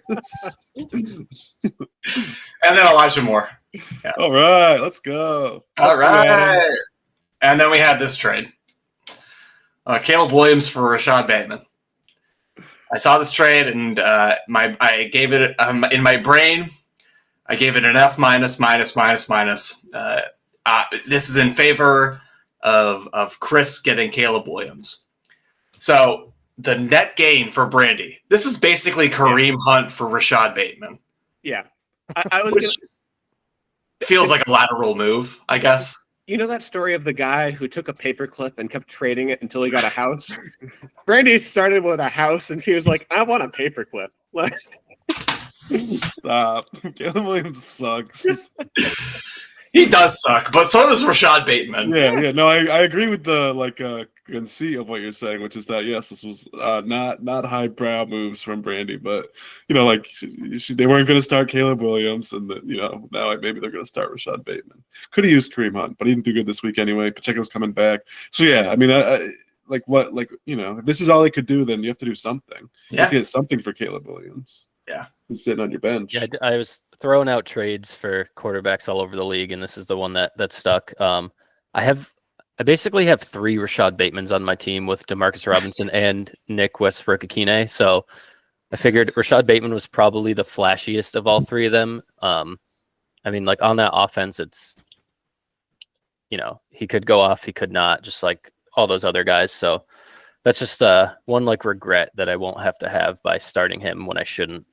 And like I said, I needed a quarterback to hopefully beat. Like Taylor could put up 60 points next week, and I'll be like, oh, I didn't need a quarterback. Or he could put up 215 points, and I was like, oh, I still didn't need a quarterback. So it might not matter, but as much as I kind of liked starting Rashad Bateman when you guys would trash him and he did good a couple times, I'm kind of glad to just not have him on my team anymore, so I don't have to worry about it. I do want to make a quick note here. I had actually offered Brandy a trade for Caleb Williams as well. I offered Caleb Williams for Sam Laporta straight up because I wanted this guy off my team. Oh my God. And it was rejected immediately. Wow. What? That's crazy. That's nuts. It's a curse. No upside. That's really it. I was prepared to leave comments saying like I just was trying to exercise the demons of my team, not looking at the numbers. Right. This was before Anthony Richardson was back in the lineup, though. Well, you heard it here, Brandy. Good job making trades this year. Just not the trades I would have made. And that's the last trade of the season because the deadline has hit. I tried to make a segment about the trade between me and Colin, and I just could not. I don't have the the mind or the steady hands to complete something like that. But we have the same record, and it kind of doesn't matter. Like I feel like it's possible that we both could be worse if we didn't make the trade. You know, you never know. Like it worked out fine for all of us, so no harm, no foul. And my undefeated with Mark Andrews has ended, so I'm in trouble now. That's because Mark knows I hate him. Let's move on to name change breakdown. Yeah, Mike went crazy here this week. I had to screenshot a lot and edit the slide a lot. We start off with I love you, Saquon, because he starts the week with a fat 33 points. Love to see it. And then he said, I love you, Saquon, Brees, and Bo. I assume because of hitting the character count. You got to love to see it. I love the photo of Saquon's fucked up ankle. And then whatever the fuck this says. I ran it into Google Translate, and I did not get anything. So Fitzy, it translates to burn to ashes. And I don't know Street Fighter as well, but this is clearly Mike is back to targeting his upcoming matchups because he's targeting Colin this week. It's very clear. I didn't know this. Yeah. I didn't know what the picture was. I didn't know what the name was. That's certainly Akuma, and that is something that Akuma says. That is something that Akuma says. Yes. Yes, for sure. That's sick. Yeah. Okay. Now that I know this. So the Saquon and Brees one, I like the photo. That's like 2 booms, but this is getting the burn to ashes is 5 booms in the boom meter. Good work, Mike. Yeah, and like that's the type of team name you can only make when your fantasy football league has a podcast, right? You need an explainer for everyone to hear. You're taking advantage of it to the 5 booms. Go ahead, Corby. It's true. Salad Niçoise is Brandy's new team name. And for those unaware, I did just bury the lead and say how to pronounce it. But let's check this out and find out how to pronounce it. We are looking at how to pronounce the name of this famous salad recipe from France, the city of Nice in the south of France. In French, for reference, it is said as Niçoise. Niçoise. Therefore, in English, it is generally said as Niçoise. Niçoise. Thank you very much for that explanation. I super appreciate that. It's good stuff, and it's a good name. It's not Brandy's best work for sure. I to be honest with you, the salad doesn't sound that delicious to me as I find the slides that I'm going to share. So that's like a 2 boomer. Sorry. Well, hold on. What's in the salad? I see eggs. I see is that olives, cucumbers, and Nico Collins?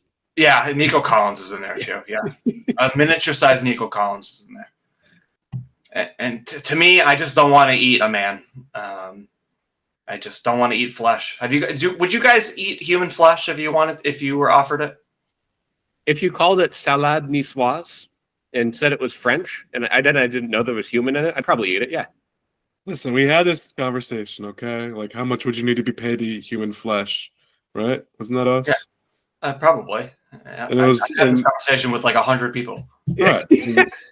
How much would you need to be paid? And without any moral implications, I would do it for free. Like I was panned by the car. You what? Well, there's no moral implications of this meat in front of me. Then why not try it? Why? Or there's no health implications. There's no implications at all, except here's some person, you're gonna be fine, and nobody was killed. It's just some human meat. Why would you not eat it? Why? I don't like the idea of eating another human, I guess. Can't relate to that. I want to try it. I want to eat the person. I would eat the salad niçoise. I would eat it. No, Give me extra miso.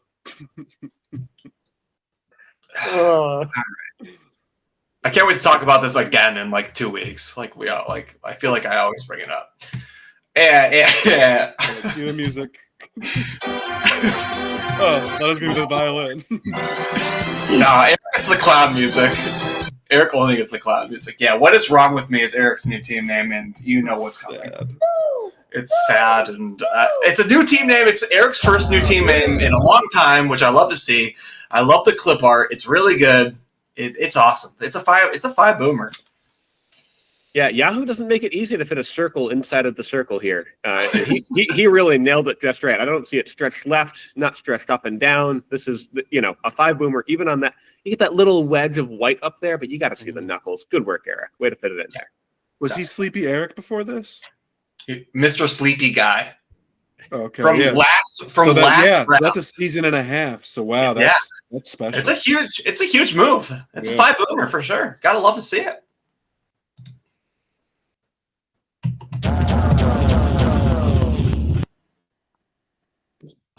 Let's move on to Yahoo comments of the week.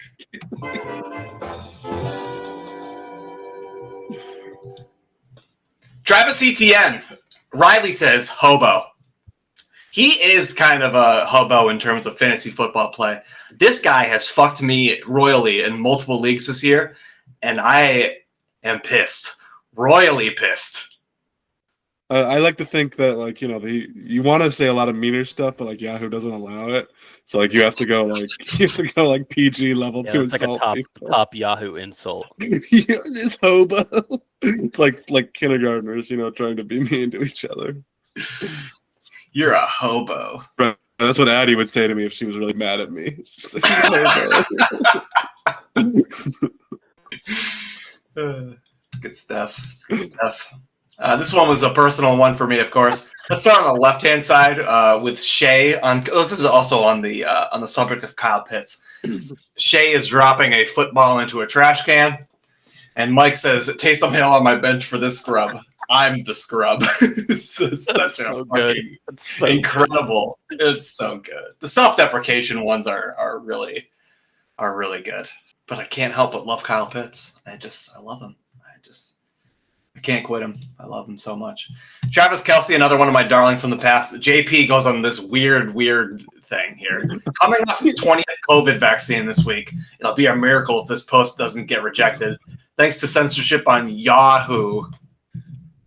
Yeah, that's why Sorry, I'm not trying to mansplain Travis Kelce and COVID vaccines, but it's obviously in response to him being in a COVID commercial. Yeah, this is why I only leave my I only leave my player comments on Truth Social. JP's totally right about this.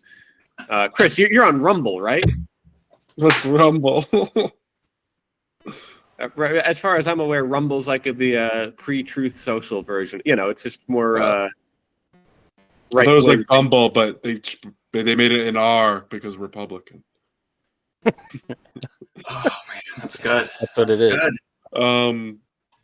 Yeah, this is a lot of the markers of a nice conservative poster here. He's got the COVID thing. He's got the kind of a victim complex thing going on. So good job, JP. I'm interested to see his post history. Maybe it'll be hard to find this because Travis Kelce probably has a very busy page. But yeah, shout out to JP and his photo. That's the other thing is the photo.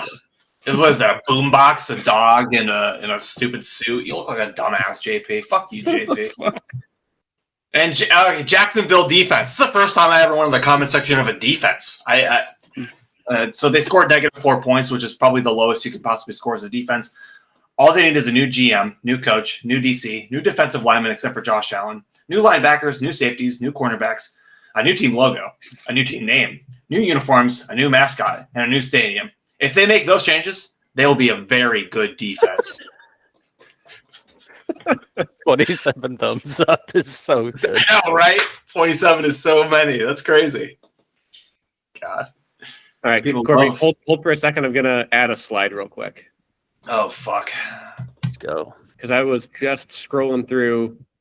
Corby, you made a comment, actually. I found you in the Yahoo comments. You had made a comment, a Mingo ate my baby on Jonathan Mingo. Yes. This was prior to his trade. But after the trade, I really wanted to see, hey, what's going on here with the Jonathan Mingo chat? I liked this one a little bit. So you can hit next slide here. Jerry Jones equals Biden NFL. What? What does that mean? What are the implications of that? I don't know what he's trying to say. He's trying to say that this guy, needs to not run for re-election. It's time to put him in a home, basically. Oh, okay, I got it. Yeah. A lot of the other ones were things like Jerry Jones needs to go back to nap time. But yeah, I like Biden NFL and perfectly equal in the thumbs up and down. That's awesome. Yeah, perfectly balanced is all things should be, right? Yeah. Thank you, Dang Dalty, for that one. Yeah. Thank you, Dang Dalty. How about the AT&T Stadium falling apart last night? There was pieces of the ceiling falling off and stuff. Yeah, it's crazy. I didn't watch that. I don't know. Whatever. Doesn't matter. Who cares? It's time for Week 12.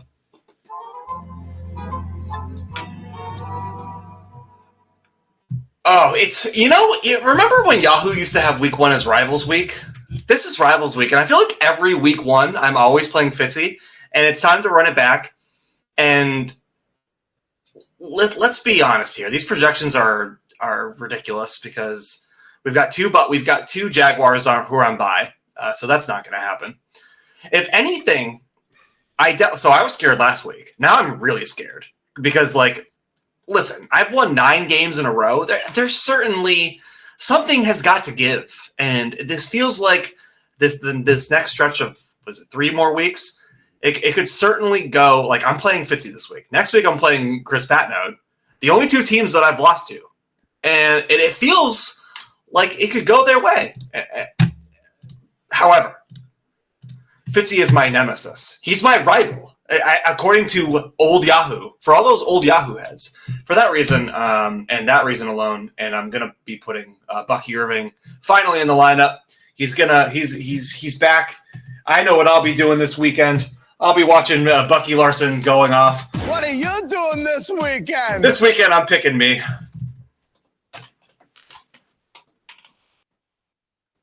I'm gonna pick Corby also. Because he's 9-2 and his team has won a lot of games. That's my in-depth analysis here. Fitzy, I think your team is fine, but you're playing Corby this week, who's 9-2 and has scored a lot of points. He's scored a lot of points and he's won a lot of games, so I think you're going to lose. But I don't have too much issues with your team. I like it, honestly. It's just a little too little, too late. Yeah, so first of all, the live projection now has Corby winning by, I think, 11 points. So I have made some changes since the screenshot was taken. Corby, I do just want to say this here, right? You're 9-2. I don't know if you recall this, but you lost your first 2 weeks by a combined 5 points, something like that. I think I beat you by 4 points in week 1. And when I beat you by 4 points in week 1, that got me one step closer to excluding any playoff matchups we've had. We are now 10 wins for you, 9 wins for me in our matchup history. So when you talk about rival week, I don't want to talk about me and Colin anymore. We're real close to equal. This could be the equalizer. And because I believe that the law of averages does not exist, I'm not going to play into that narrative. But I do think I got you this week. The problem with this is going to be basically down to the Laporta curse. If Sam Laporta is hurt again this week, I'm going to win. If he's playing, I'm going to start him and I'll lose. So I think he's questionable right now. I'm probably going to play him. As of recording, it's more likely that I lose. So I'm going to take Corby, but it's real close. It comes down to Laporta. Yeah, the playoff machine says Corby here. I think last week was kind of a floor game for you. Jameis Winston probably isn't going to score 28 points again, but Lamar Jackson probably isn't going to score 14 points again. So I think you'll probably blow your projection out of the water, and the Mayflower and the USS Anthony are going to sink. As always, we welcome back the chip. Sorry, the coin is on parental leave right now. Unless you want to flip the coin, Fitzy. Yeah, I was thinking about that. So I've been playing a lot of Baldur's Gate lately, right? And I was thinking, what if, because the coin's pretty bad at this, what if we start flipping the coin with advantage? Where, we do the coin and the chip together, and whoever has the better matchup, better record gets to keep it. We'll save that for next year. Go chip. I say go chip. Okay. And the coin, or the chip, is picking Corby. 1 second. Let me just make. And the chip, roll the dice, and the fourth matchup is its lock of the week. Oh my god! This projection. Okay, again, lineups have not been set, but it's absolutely shocking to me to look at this slide and see 58 points for a projection. I mean, I don't know who's on Eric's bench. That's my problem here. Nobody. That's Eric is going to make moves. I know he's going to make moves, but he's got on his bench Amari Cooper on bye, Marcus Valdes-Scantling on bye, Devontae Adams on bye, Dalton Kincaid on bye, Daniel Jones not starting, and Kendre Miller still in his IR slot. Don't skip over Zamir White. Well, I'm skipping over Zamir White because he's the only one projected for more than 0, and he's projected for 3.86.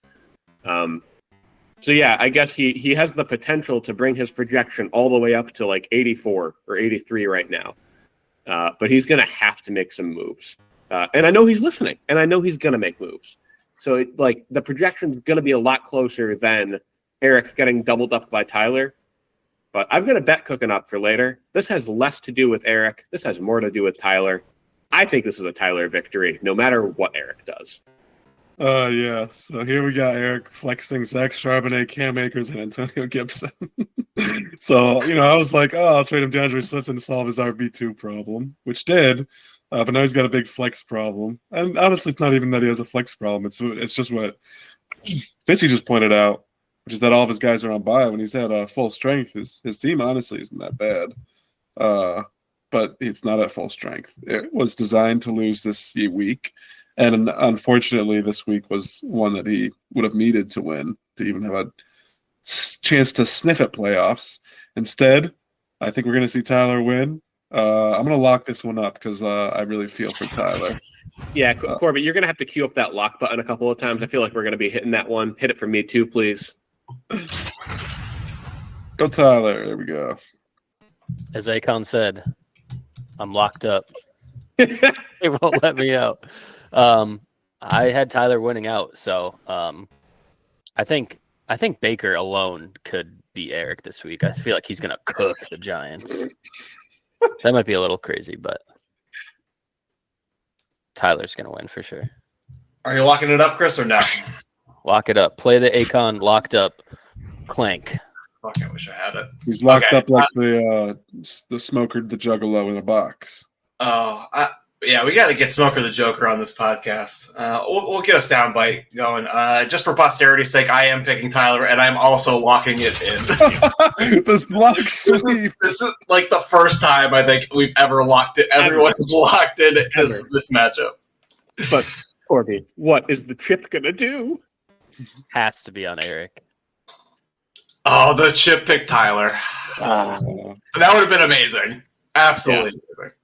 Wow, so so far, first two all picked me, all picked Tyler. What's gonna happen next? Oh God, another sub 100 projection. But the good news for Taylor here is that he's got Kyler back, so this will certainly be closer than it appears right now, and we'll see what happens. I don't think that it really matters. I think that Chris is still going to pull off this victory. I think that McCaffrey had a floor week of 14 points where he can have a blow week of 35 and carry his whole team. Doesn't matter what the rest of his team does because he's got McCaffrey. And like he said, Tyreek Hill has not had his blow-up week. Said he's only scored a maximum of a ceiling of 18 points. And that's just not going to happen for the rest of the season. So give me Chris. Yeah, it's too bad you weren't on here the other week, Chris, because we could have had a battle of the hills for last week. And Taysom would have blew it out of the water finally. I think Taysom's on bye this week, but I was about to cook up a King of the Hill bet because on the year, if you went week by week, on the weeks that they both played, Tyreek is winning 4-3. So it's so close. Yeah. Well, I wonder what I bet Taysom Hill's winning cumulatively though, mostly just because of last week. Probably pretty close. Yeah. It probably is close though. Yeah, it figures that the week that they're playing against each other, he's on bye. That's too bad. I was so ready for it, but yeah. So if Taylor's gonna fill out the rest of his lineup here, he's got Rashad White, Kyler on the bench, so it'll be looking better. He'll get a defense. I'm gonna pick Taylor here because he just scored 210 points against me. He is the most enigmatic owner in history. You don't know what you're gonna get, and he could score 90 points or 200. We'll find out. I'm going to take Taylor, though, because he made me his daddy, or he made himself my daddy. This one's so tough. You what? Yeah. Sorry. Had to find the button. This one is so tough for me. It's basically like you said, Chris. You don't know what you're going to get when you open this box. Taylor's team. He's not going to start Tyler Boyd, I don't think, but if he does, maybe he'll score. I think he's going to be starting, Kyler Murray, and I think he's going to be slotting in Rashad White, right? But then what does he do? I think there's a chance that Taylor also starts Gus Edwards this week, and Gus Edwards scores 2 touchdowns. Like, that's just the type of thing that's going to happen, right? Like, Gus Edwards has not scored more than 5.9 on the year. He's going to put up 18.7 against you. Like, book it. This has a lot less to do with your team, even though you've got Josh Allen on bye. I feel like he's getting you in a gettable week. All of that said, all the juju actually kind of pointing toward Taylor. Chris, I believe that good management is rewarded. And you looked ahead, and you saw, I've got a problem with 2 quarterbacks on bye coming up. I need to do something about it. A lot of people would wait, miss the trade deadline, and say, shit, I got to put in all my money on, Tommy DeVito or something. He's not even starting this week. Like, because you were proactive, I think the fantasy gods are going to reward you with a sub-100 week from Taylor. Give me Chris Colby. Love that. Yeah, I'm a little nervous about the quarterback play. Minshew and Williams actually both did pretty solid last week. But like we've been saying, Tyreek Hill, McCaffrey, Dobbins has been awesome. Kate Otten. The one thing on Taylor's team that is like super hit or miss is I think the player on his team, like the player of the game kind of guy, is Jared Goff. In both of their 52-point wins, Jared Goff has had 38 and 15 points. So the Lions could score 52 points, and like he had, I think that game, the first game where they scored 52, he had like 85 yards passing and 3 touchdowns. So like the Lions are so good that he might just not need to, with like Jahmyr Gibbs and David Montgomery, he might not even, he doesn't need to have a good game for them to be awesome. I'm a little worried. He does have slotted right now an upgrade at defense. Jacksonville scored -4 last week. They're on bye now, so that's a 4-point upgrade. So I'm a little scared about that. I would not, if I were him, that's a swag strat, is leave that. That's, but I'm, of course, I got to take myself here. I really like my team, honestly, and I think I got lucky to face Taylor on my 2 QB bye week. I could eat those words, but you know what? Gotta be confident in yourself,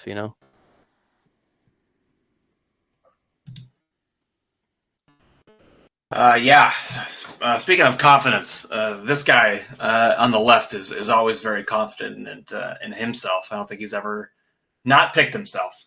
This is Colin versus Mike. Again, this is rivalry week. This is big stuff happening here. We've got the immovable object, Bo Nix, versus the scrambling, bambling Russell Wilson. Does he scramble anymore? I don't know. Not really. All I know is that he used to do Subway commercials, and they were weird. I'm taking Mike here. It's because I think that Mike's team is better than Colin's, and for that reason, it's gonna be Mike. It's gonna be Mike. Yeah, I mean, Mike's team might be better than mine, but I mean, we're both being decimated by buys really bad this week. So this isn't really representative of neither of our teams. He's got the Falcons on bye, so he's got no London and Mooney. Brees Hall's on bye, and then I'm missing my running backs, which is awful. I'm Kamara and James Cook are on bye, so I have to start estimating those. That's the only running back on my roster. Hopefully tomorrow I can get somebody. I don't know. There's no one on waivers that's like worth it, but hopefully I can just pick up someone who can get like 6 points. I am gonna pick myself, obviously. This is a must-win game. So I'm hoping if I don't win, I'm hoping I at least put up like 140 so I can like keep my points for against because I'm gonna have to win out after that. So this will be tough. I feel like Saquon's gonna put 40 against me. Just to because I had some not nice words to say about him in my projections. But we'll see. Hopefully I'll win, but I probably won't. But I'm gonna pick myself anyway because that's what I do. Colin, I'm gonna keep this train rolling for a second. I love to see the projections so close right now. After a little bit earlier, seeing Tyler with a 92% chance to win, 49-51's right where I want to see it. This is gonna change. Like you said, you've got a second quarter running back to slot in. Mike's got a defense to slot in. He's also going to be looking for that running back on the waiver wire. I don't know that he's excited about Jalen Wright being in his lineup right now. To me. And I hate to do this. I proclaimed it earlier. I really do think this is Mike's year. But like you said, because of Atlanta and the Jets being on bye, and I know Mike, and he's not going to drop the Jets defense. He's going to have to do some roster voodoo somewhere else. Like, it just doesn't feel like Mike's week this week. So, yes, I will be taking Colin. Colin, you said that with all the buys, it's like, these teams aren't really showing who they are. I think that's the opposite, actually. I think when you have some of your best players on bye, you really show like how you construct a team with your guys that all your bench players who you might not start week to week, but this is the kind of week where they come in so clutch. You can have your starting lineup all year who does good, and then one of these weeks where you need your random bench guys to do good. That's kind of what this week is for both of you guys, honestly, with Cook and Kamara out. That's huge. Brees and London and Mooney out for him. Braylon Allen out. Huge loss for Mike there. I think this is going to be a really good matchup. I kind of like the stank smell on this one. I'm going to go with Cousin Mike, though. I think it's going to be really close, but I mean, Saquon is so fucking good, and Bo Nix is so fucking good. So I think those two are going to lead Cousin Mike to victory here. It's sure to be a good matchup for sure. Definitely in the running for most important in terms of fantasy playoff implications. One thing that is not in contention for matchup of the week is Chris versus Adam, where again the projections right now, Chris only has one quarterback in, and he's still projected to beat Adam. That tells you how we feel about Adam, or how Yahoo feels about Adam's team. I am interested to see how the running back situation turns out with Pacheco coming back. I feel like they'll probably ease him in, and Kareem Hunt will probably still play a lot. He's playing against Carolina, so there's a huge chance that they just come out guns blazing and destroy them, and then everyone just sits for a while. It's hard to say. I mean, I'm going to take Chris because his team is just so much better. Does Chris have another quarterback? Even if he doesn't have another quarterback, I'm still taking Chris. I don't care.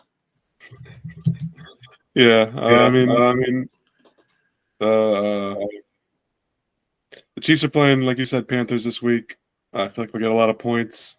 Also, I feel like Adam's a little due after scoring the most points in the league like 2 weeks ago against me.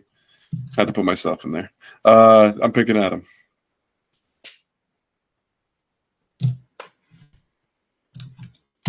There's been one important update since this screenshot was taken, and it's that Adam has taken Noah Brown out of his lineup and replaced him with Xavier Worthy. I'd like to think that Adam still has some stuff to change because at the same time he has Tyrone Tracy on his bench. If Adam continues to show no faith in Mr. Tracy, keeping him on his bench, I'm going to continue to show no faith in his team. So easy, Chris. Yeah, I'm gonna go with Chris as well. I think sneakily, I feel like the Chiefs aren't gonna have a good game against the Panthers because that's just how football is this year. It's like the dumbest season ever. It feels like I feel like there's no way that the Panthers beat the Chiefs, but it's gonna be like a low scoring, closer game than it should be. And I feel like just all the Chiefs players just haven't been having like a good fantasy year like they usually do. So. Yeah, I mean Chris's team is awesome, so I feel like he's gonna win again. So give me throw Rogan. And the coin or the chip has stuck into its guns and chose its gambling friend Adam. Finally, matchup of the week. Most intense implications in terms of seeding for the playoffs. It's Brandy versus Chris. And as it stands right now, Brandy is luckily getting to play Chris during a Bijan bye and no T. Higgins as well. Not that Chris doesn't have anything on the bench to fill those holes up. I'm sure he'll make some moves and figure that stuff out. He's only made 3 moves this year and he's got 98 fab. Yeah. He's still 6-5. It's pretty good. It's not bad. It's a pretty well-constructed roster. Yeah, I mean, there's not much to say that I haven't been saying before. It's just that, I mean, you've got to start Will Levis this week, which is not fun. Mayo Willie is very hit or miss, it feels like. You've got your team is healthy with Nico, DK, Jonathan Taylor, Brock Bowers. Your core is good. It's just your extremities are definitely floaty and feel like they can blow up or not blow up. And well, let's be honest, Johnny Smith is probably never going to score 28 points in fantasy football ever again. With all that in mind, I'm still going to pick Brandy because Brandy's hot. Not only as a fantasy football player, she's hot. Great husband. I'm going to take Chris here. I've been trashing Brandy all pod ever since this Kareem Hunt trade. I'm going to keep on being on brand. There's moves to be made. There's lineups to be set. This could be a get right week for Brandy, but I'm going to count on it not being one. Chris Cloud really needs to score some points to get some wins if he wants to, stay in the hunt. A loss here would be huge for him. Like it would have huge implications. Because then he'll, it's one step closer to going 7-7. If he goes 7-7, he's going to have to score a lot of points in those losses. So I'm going to take Chris. Give me Chris. So, Colin, is your contention here Chris is going to win because he just needs it more, because he wants it more? Because I don't think he wants it more. I think Brandy I agree. really wants this more than I agree. Chris has got 3 moves on the year. Brandy's got to have more than 3 trades on the year at this point, right? Yeah. Brandy, I think, is going to get the nod. I talk about the fantasy gods sometimes. I feel like fantasy gods smile on active managers, and Brandy has been very active. Very active. So despite me, talking about the house and the paperclip earlier, this one's really easy for me. Chris, I had no idea that we had such a slew coming up for Chris Cloud here, where he's going to have to face potentially 3 weeks in a row the person who's right ahead of him in rankings. It could shake out that way. Very curious to see how that goes. That's kind of what I'm putting a pin in for the rest of the year. And I think it starts this week as he tumbles down to 6th after losing to Brandy. Yeah, I agree.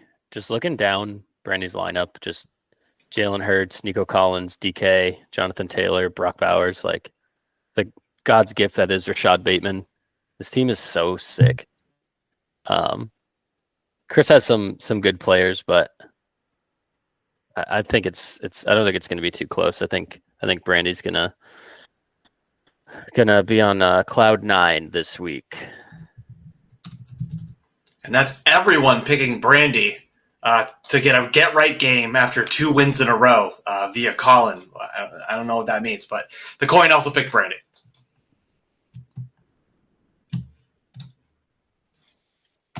Anybody want to make a bet? How about first we go over last week's bets? I like it. So, last week's bets. We made a bet that Fitzy would, whether or not Fitzy would take himself in the pick'em.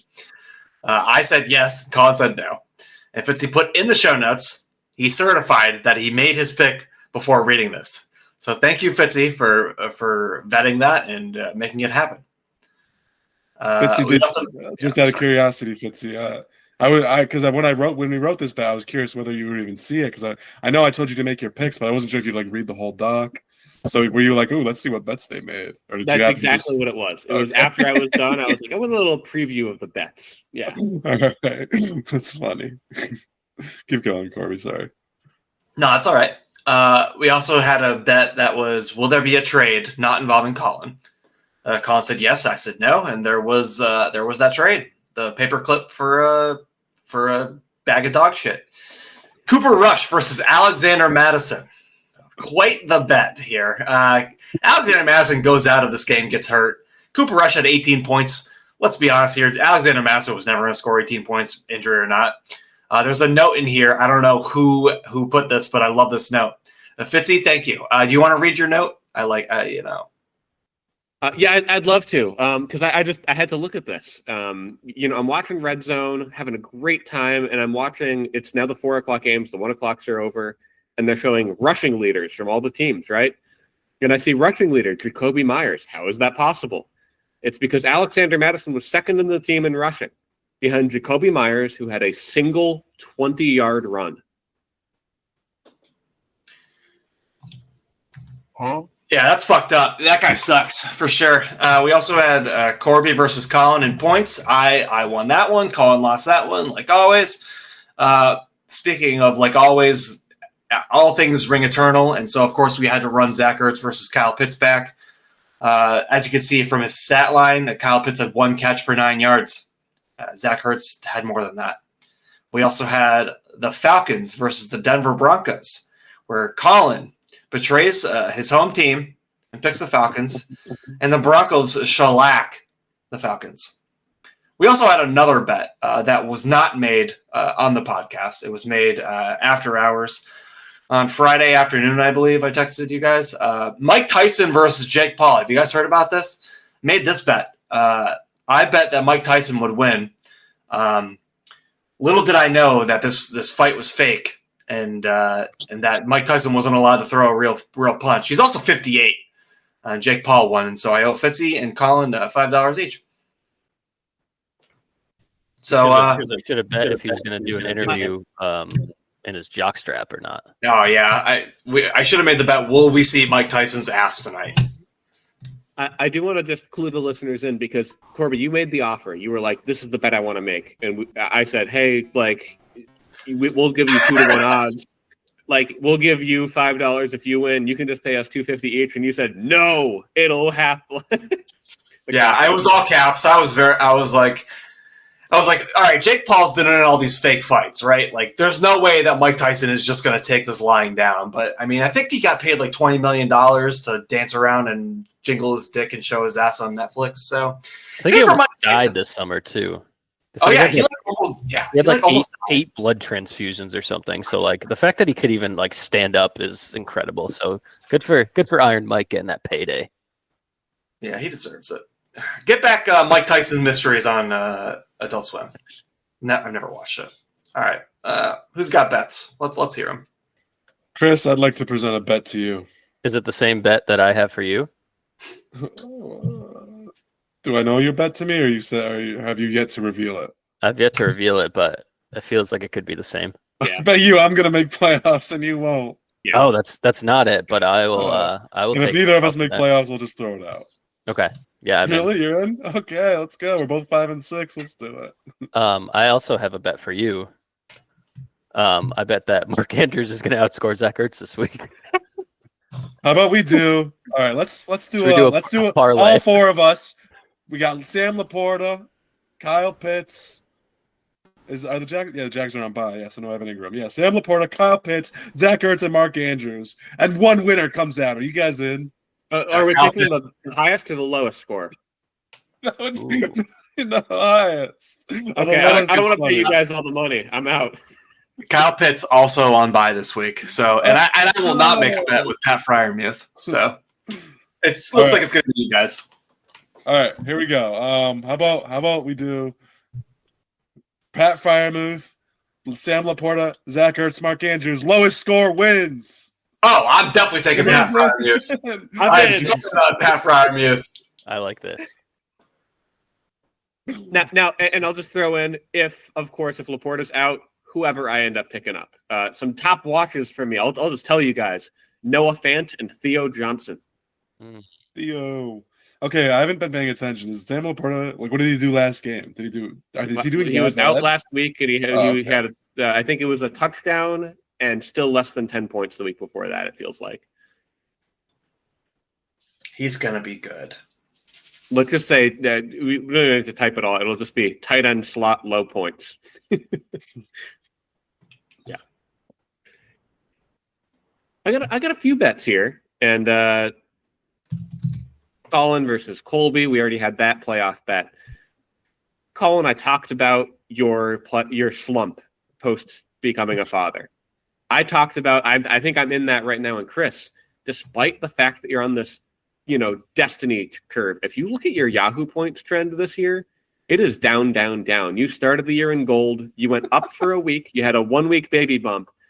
And after peaking up at 759, you are bronze. You're down to 599 right now. I just don't believe that fathers do well early in that life. So I've got an easy one. I think dads lose. There will be no fathers in the playoffs this year. Not a single one. Ooh. Wow. So, yeah, I would bet yes. And so, what would it be, a 2v1, or what do you want to do? Do you want to make this? I will take however many people think that the dads are. I'm so confident in this that however many people want to make this bet, I'll take it.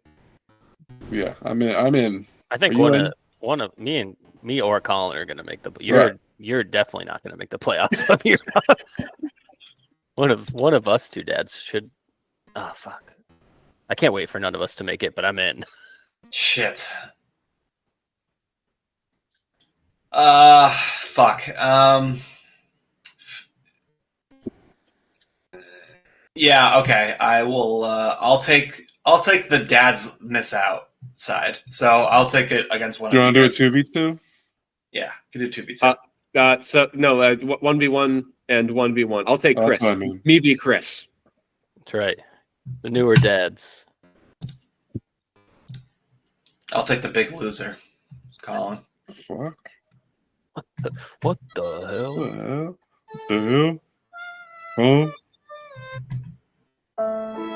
Sorry, Colin. You guys remember the Biggest Loser, the show? Oh, how can I forget the Biggest I Loser?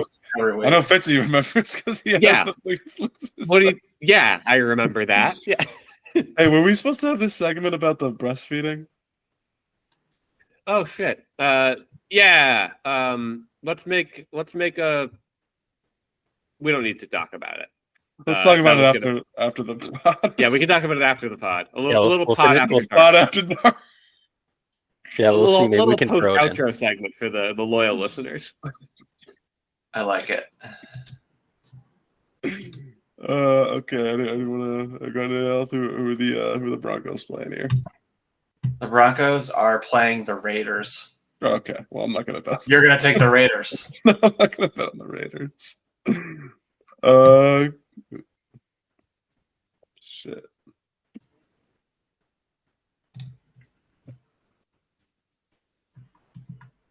Fitzy, are you interested in taking? This is probably a stupid bet for me, but Chuba Hubbard versus Bucky Irving, straight up. I'll ride the tube train. Yeah, give me a tube. All right, I know what I'll be doing this weekend. Where's my weekend button? What are you? I'm just kidding. Yeah, I'll be taking $5 from Fitzy. Corby, the past 2 weeks we've had bets that I would outscore you, and I've lost them both, which makes sense. So I don't want to make that bet again, especially this week with my team. But you did pick against me. And I want to bet that I will win my matchup. I can't even remember. Against Mike. You think you're gonna win? I mean, if I say no, then I'm a coward, right? So I have to do it for the content. So yes, I think my fellow Mike will win.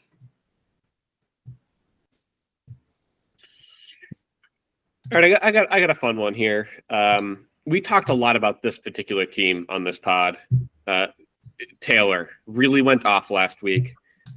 I am going to make a bet that what we talked about from a narrative perspective is going to outweigh the statistical likelihood here. I think Taylor will either drop 100 plus points or score over 200 points this week. What? So he's going to score. Yeah, I'm betting that he will not score essentially like between 109 and 200 points. He'll score anything, below or above that. I'm in. I agree with Fitzy. I'm in too. I mean, I'm in on the opposite side. So 2 1v1s? I want Chris Colby this time. Let's go. All right, Colin. What are the numbers between what? I'll pull it up real quick. I forget exactly what he scored. 109 to something. I just got to see exactly what he scored last week. Because if he scored last week, he scored 209.25. The bet is that Taylor will score between 109.25 to 200 points, or I guess 199.99, right? Like if he scores 200 plus or less than 209.26.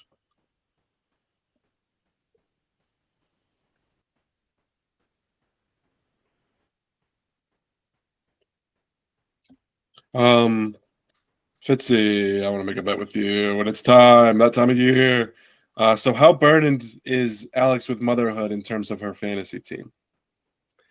It's not been fun. It is not. She's not gotten the motherhood bump either. So I guess will there be a Kim versus Alex bet, or is she not in the playoffs anyway? So it's an ESPN league, and one thing I like about ESPN is they give every team's playoff percent chance every week. I think Alex was 8% going into the week, and then she lost. So not looking good for her. Okay, well, I guess there'll be no. How about just this week? Just this week. Okay. Just points or like what do you know? We tried this margin of victory. Margin of victory this week. Okay, that's a good one. Sure. Yeah, solid. Okay, we'll do margin of victory. Sure, we'll do a wife bet. If I'm facing Alex, I'm sitting everybody.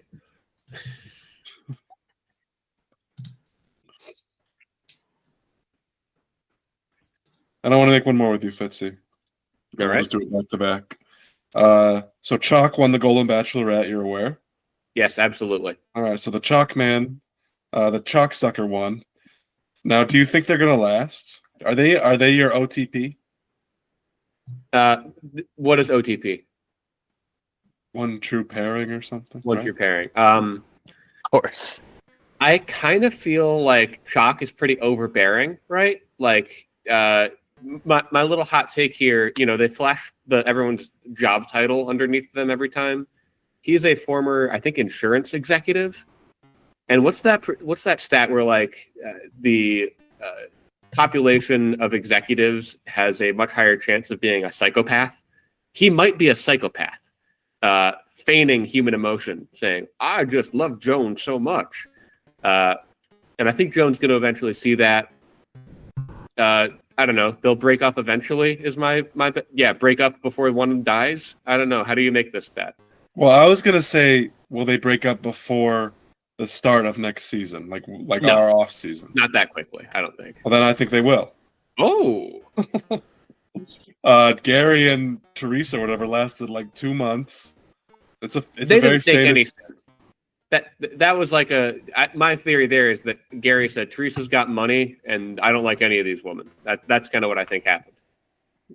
All right. Riveting content for the listener. What the Give me fuck? true love. You're taking Choc'em Sock'em Robots, and I'll take divorce or no marriage. Love when Colin bets on You've divorce. reached your limit on talking. Shut the fuck up. We're done. Corby's been Just waiting to use that one. Make the fucking bet.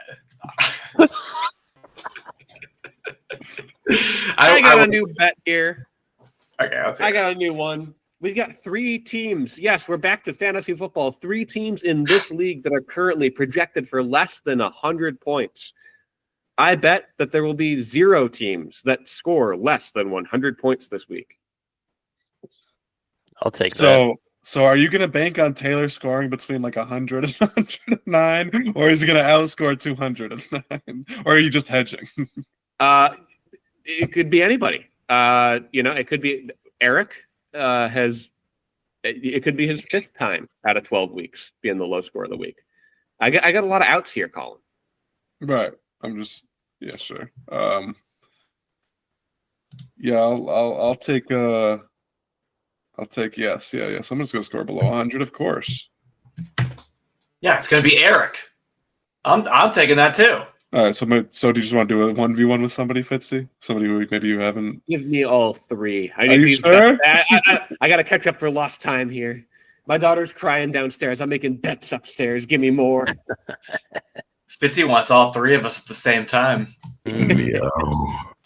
Okay. I like it.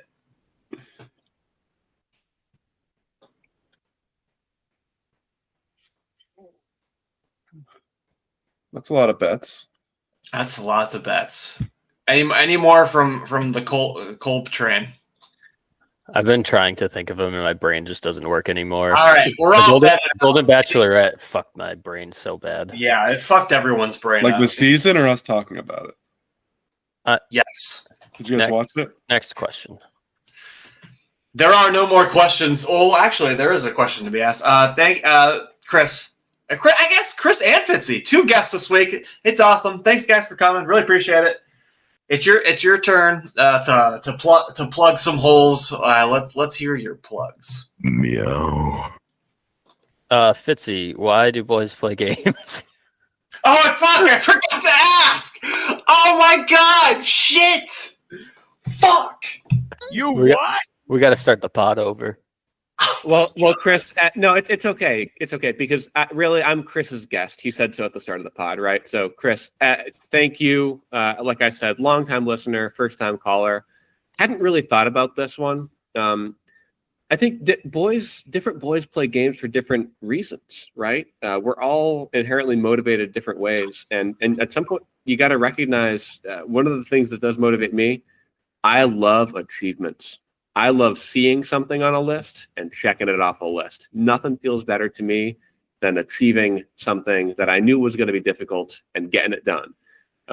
Difficult things like making the playoffs after starting the year 3-6 or 3-7, whatever I was. But we'll see what happens. We'll see what happens here. Great answer, Fitzy.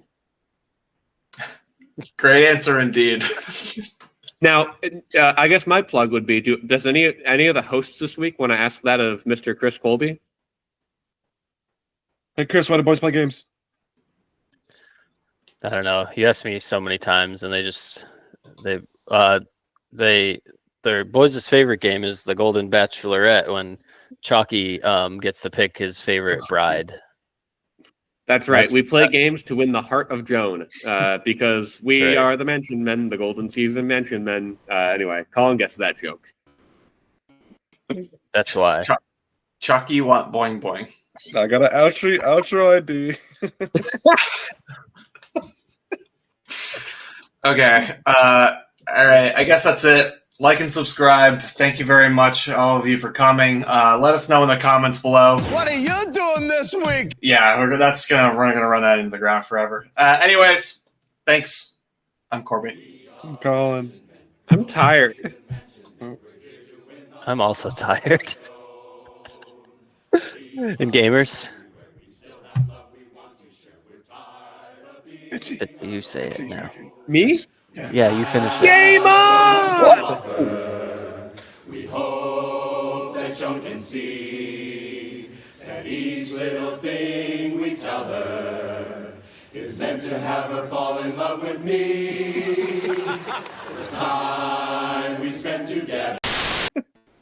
Welcome to Podcast After Dark, where we talk about breastfeeding. Fitzy, go ahead. All right, so this little segment was going to be my question for Chris this week, and it came down to Corby. We were at the baby shower, and everyone was ganging up on me saying, "Fitzy, you've tried breast milk, right? You've tried breast milk, right?" And I said, "No, that's for my daughter. We don't know what the supply is going to be yet." And then Corby, I think you were like, "Yeah, but also, what does it taste like?" And I said, "It's kind of thick and sweet like eggnog." And everyone was, "Oh, so you've totally had it." I tested to make sure the temperature's right. The bottle got stuck, and I got like a little bit when I was unsticking her bottle. That's for Eva right now. But Chris and Colin, I want to know your takes on having your wife's breast milk now that you've been through it. When I had, when both my kids were babies and they were bottle fed, I would test it. I'd wash my hands and then I'd test it with my finger. I never wanted to sample it with my tongue. As far as drinking it, yeah, sure. It is as you described. It is like it's just like it's sweet milk. That's all it is. I beg him. I would be begging her constantly to let me drink it straight from the source. She was always vehemently just saying no. And then she got was she want me saying this? She got I'll ask her, and then if not, I won't put it in the video. But she got, what is it called? Mastitis? I know what that. Yeah. It's when they get like a blockage, and she couldn't unblock it. So she said, "All right, Colin, get over here." And my sucking power was of such force. I wouldn't say I have a fetish about it, but I just thought it'd be funny. You funny? What? No, it's not. All right, maybe there's a little fetish to it. This makes total sense. Alex was mentioning, and I won't. Sure, she can hear me. Some family members, not parents, but family members have had like that happen, and the father was too proud to suck it loose. I thought that was crazy. Proud. Is proud the word? Like proud. It was asked, "Will you suck this loose?" And they were like weirded out about it. I said, no. I mean, I get it though. I mean, it is like, who wants to like? I mean, they're not being very supportive, but I can see how someone would think it's gross. I think it's awesome. It tastes really good. It's warm. I asked her to pet my head and call me a good boy, and she would not do it. So that being said, so Kim's like Kim when they were babies, she was on like this baby forum for moms and stuff, and because she was so like weirded out by my behavior. That she like made a forum topic like, is this normal? My husband really wants to drink my breast. My God. And it was such a contentious topic. The moderator just had to lock it because it was just like they were going at it in the comments like, yeah, my husband likes this. I don't think it's that weird. Then it was like, no, if my husband did that, I would divorce him. Like it's just it was very vitriolic or whatever.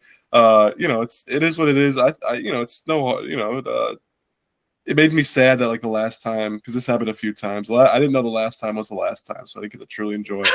And then one time she asked me to do it, and I had just like eaten a full dinner, and I really didn't want to. Jesus Christ. But I had to. And I was sad because I couldn't enjoy it. So that's my story. I have no shame in this life. I think this is well established. The things that I've shared, I don't have shame about anything. Well, I do, but not that kind of stuff. So that's my story. I'm sticking to it. So that's pro. I'm definitely pro breast milk. What do you think, Chris? Yeah, now that you've literally bared everything, let's hear Chris's. Chris. I have the exact opposite. I thought you were gonna say the exact same. I was like, I hate all kinds of milks. I've never tried it. Oh, okay. Well, I just spray it on my arm to see if it's warm enough, and wipe it off. I've smelled Jed's milk burps before. Oh yeah, that's nasty. And then like I think like the idea of like drinking it from the bottle or something, like I want to gag. Like that's not cool. Like I don't. But I think it's the maternal thing. It's an Oedipus thing going on where I want Kim to stroke my hair and tell me I'm a good boy because I wasn't like loved it. It's like Homelander if you guys watch The Boys. I just wanted to. know what to say. Yeah. I just want to correct one minor bit of record here. No shame for me. It's not that I'm testing the milk every time. I had fed what I thought was a good temperature to Eva. She started. I had to test it. And I was like, yeah, that's a little hot on the tongue. So like one time I did that. I'm still dialing in the finger, I guess. You know, you taste different on the tongue. The temperature does. But I asked Alex to like, you know, I knew this was going to come up, and I was like, I need to be able to explain the opinion. Right now, it's no, because it's secure the supply. This is for my daughter, very like paternal. But we've got a bunch of bags in the freezer now, and they go bad in 6 months. And I asked Alex, like, if it goes bad in 6 months, we're at 5 months and 3 weeks, and I want to thaw a bag out and have a glass. Can we explain why we don't think that's a good idea? That's just gross. That's disgusting, Fitzy. And honestly, I think less of you as a person now. I'm not saying that I'm just like trying to put into words why that is not something we want to do. I wasn't able to explain it. It's not as good after it's frozen. You gotta have it fresh from the source. Organic. No, You don't have, maybe not straight from the source, but I think once you freeze it, it's not as good. I think milk is already kind of weird. You know, and drinking human milk, like I wouldn't want to drink like human product, like human stuff. Get that out. Like I wouldn't want to, unless it's human flesh. Get it away from me. I like how you guys did synchronized face palms. Yeah. That was sick. Yeah. I asked Alex for arguments, and she was like, "Well, you wouldn't eat any other like bodily fluid," and I was like, "Well, no, but none of them were designed to be eaten." Like, well, that reminds me of another story, me and Kim. So we were trying. No, I'm joking. I'm sorry. I'm joking. I'm sorry. You're saying sorry. I'm picturing Kim on the other side of the room. And she must have like her headphones in. There's no way she can hear me. Corby, do you have any pre-fatherhood thoughts on the topic? Well, I think I'm definitely going to drink it. There's no doubt about it. I realistically, I want the first batch because it's like liquid gold, but I mean, the child needs it, so he will obviously get first dibs. There's no doubt about that. He'll be fine. What's it called? Colostrum. Colostrum. Yes. Yeah. And so, go ahead, Corby. No. You can mansplain breast milk to me. I'm just kidding. All I want to say is, Fitzy, you inspired me. You're telling me that you have frozen milk. I would be making some fucking ice cream with that or some shit. Like, that would be some good ass ice cream, you know? Straight from the source, right, Colin? Yes, that's the only way to do it. Otherwise, it's gross. You've reached your limit on talking. You asked me. Shut the fuck up. I'm gonna set you up for. Oh yeah, no, I did look into, because Colin, you mentioned the black market. There are milk marketplaces online, typically going for $2 an ounce. Oh my god! It does seem like it's very motherhood coded, the language, but also I was looking through it today, and the people who also post a picture of themselves charge more money for it, and I kind of wonder who's buying that. Kind of wonder who's buying Colin. No, it's nasty. It's gross. Yeah. So that's what I have to say. Great. Thank you. Thanks for that. Gamers, game on. Colin. Game on.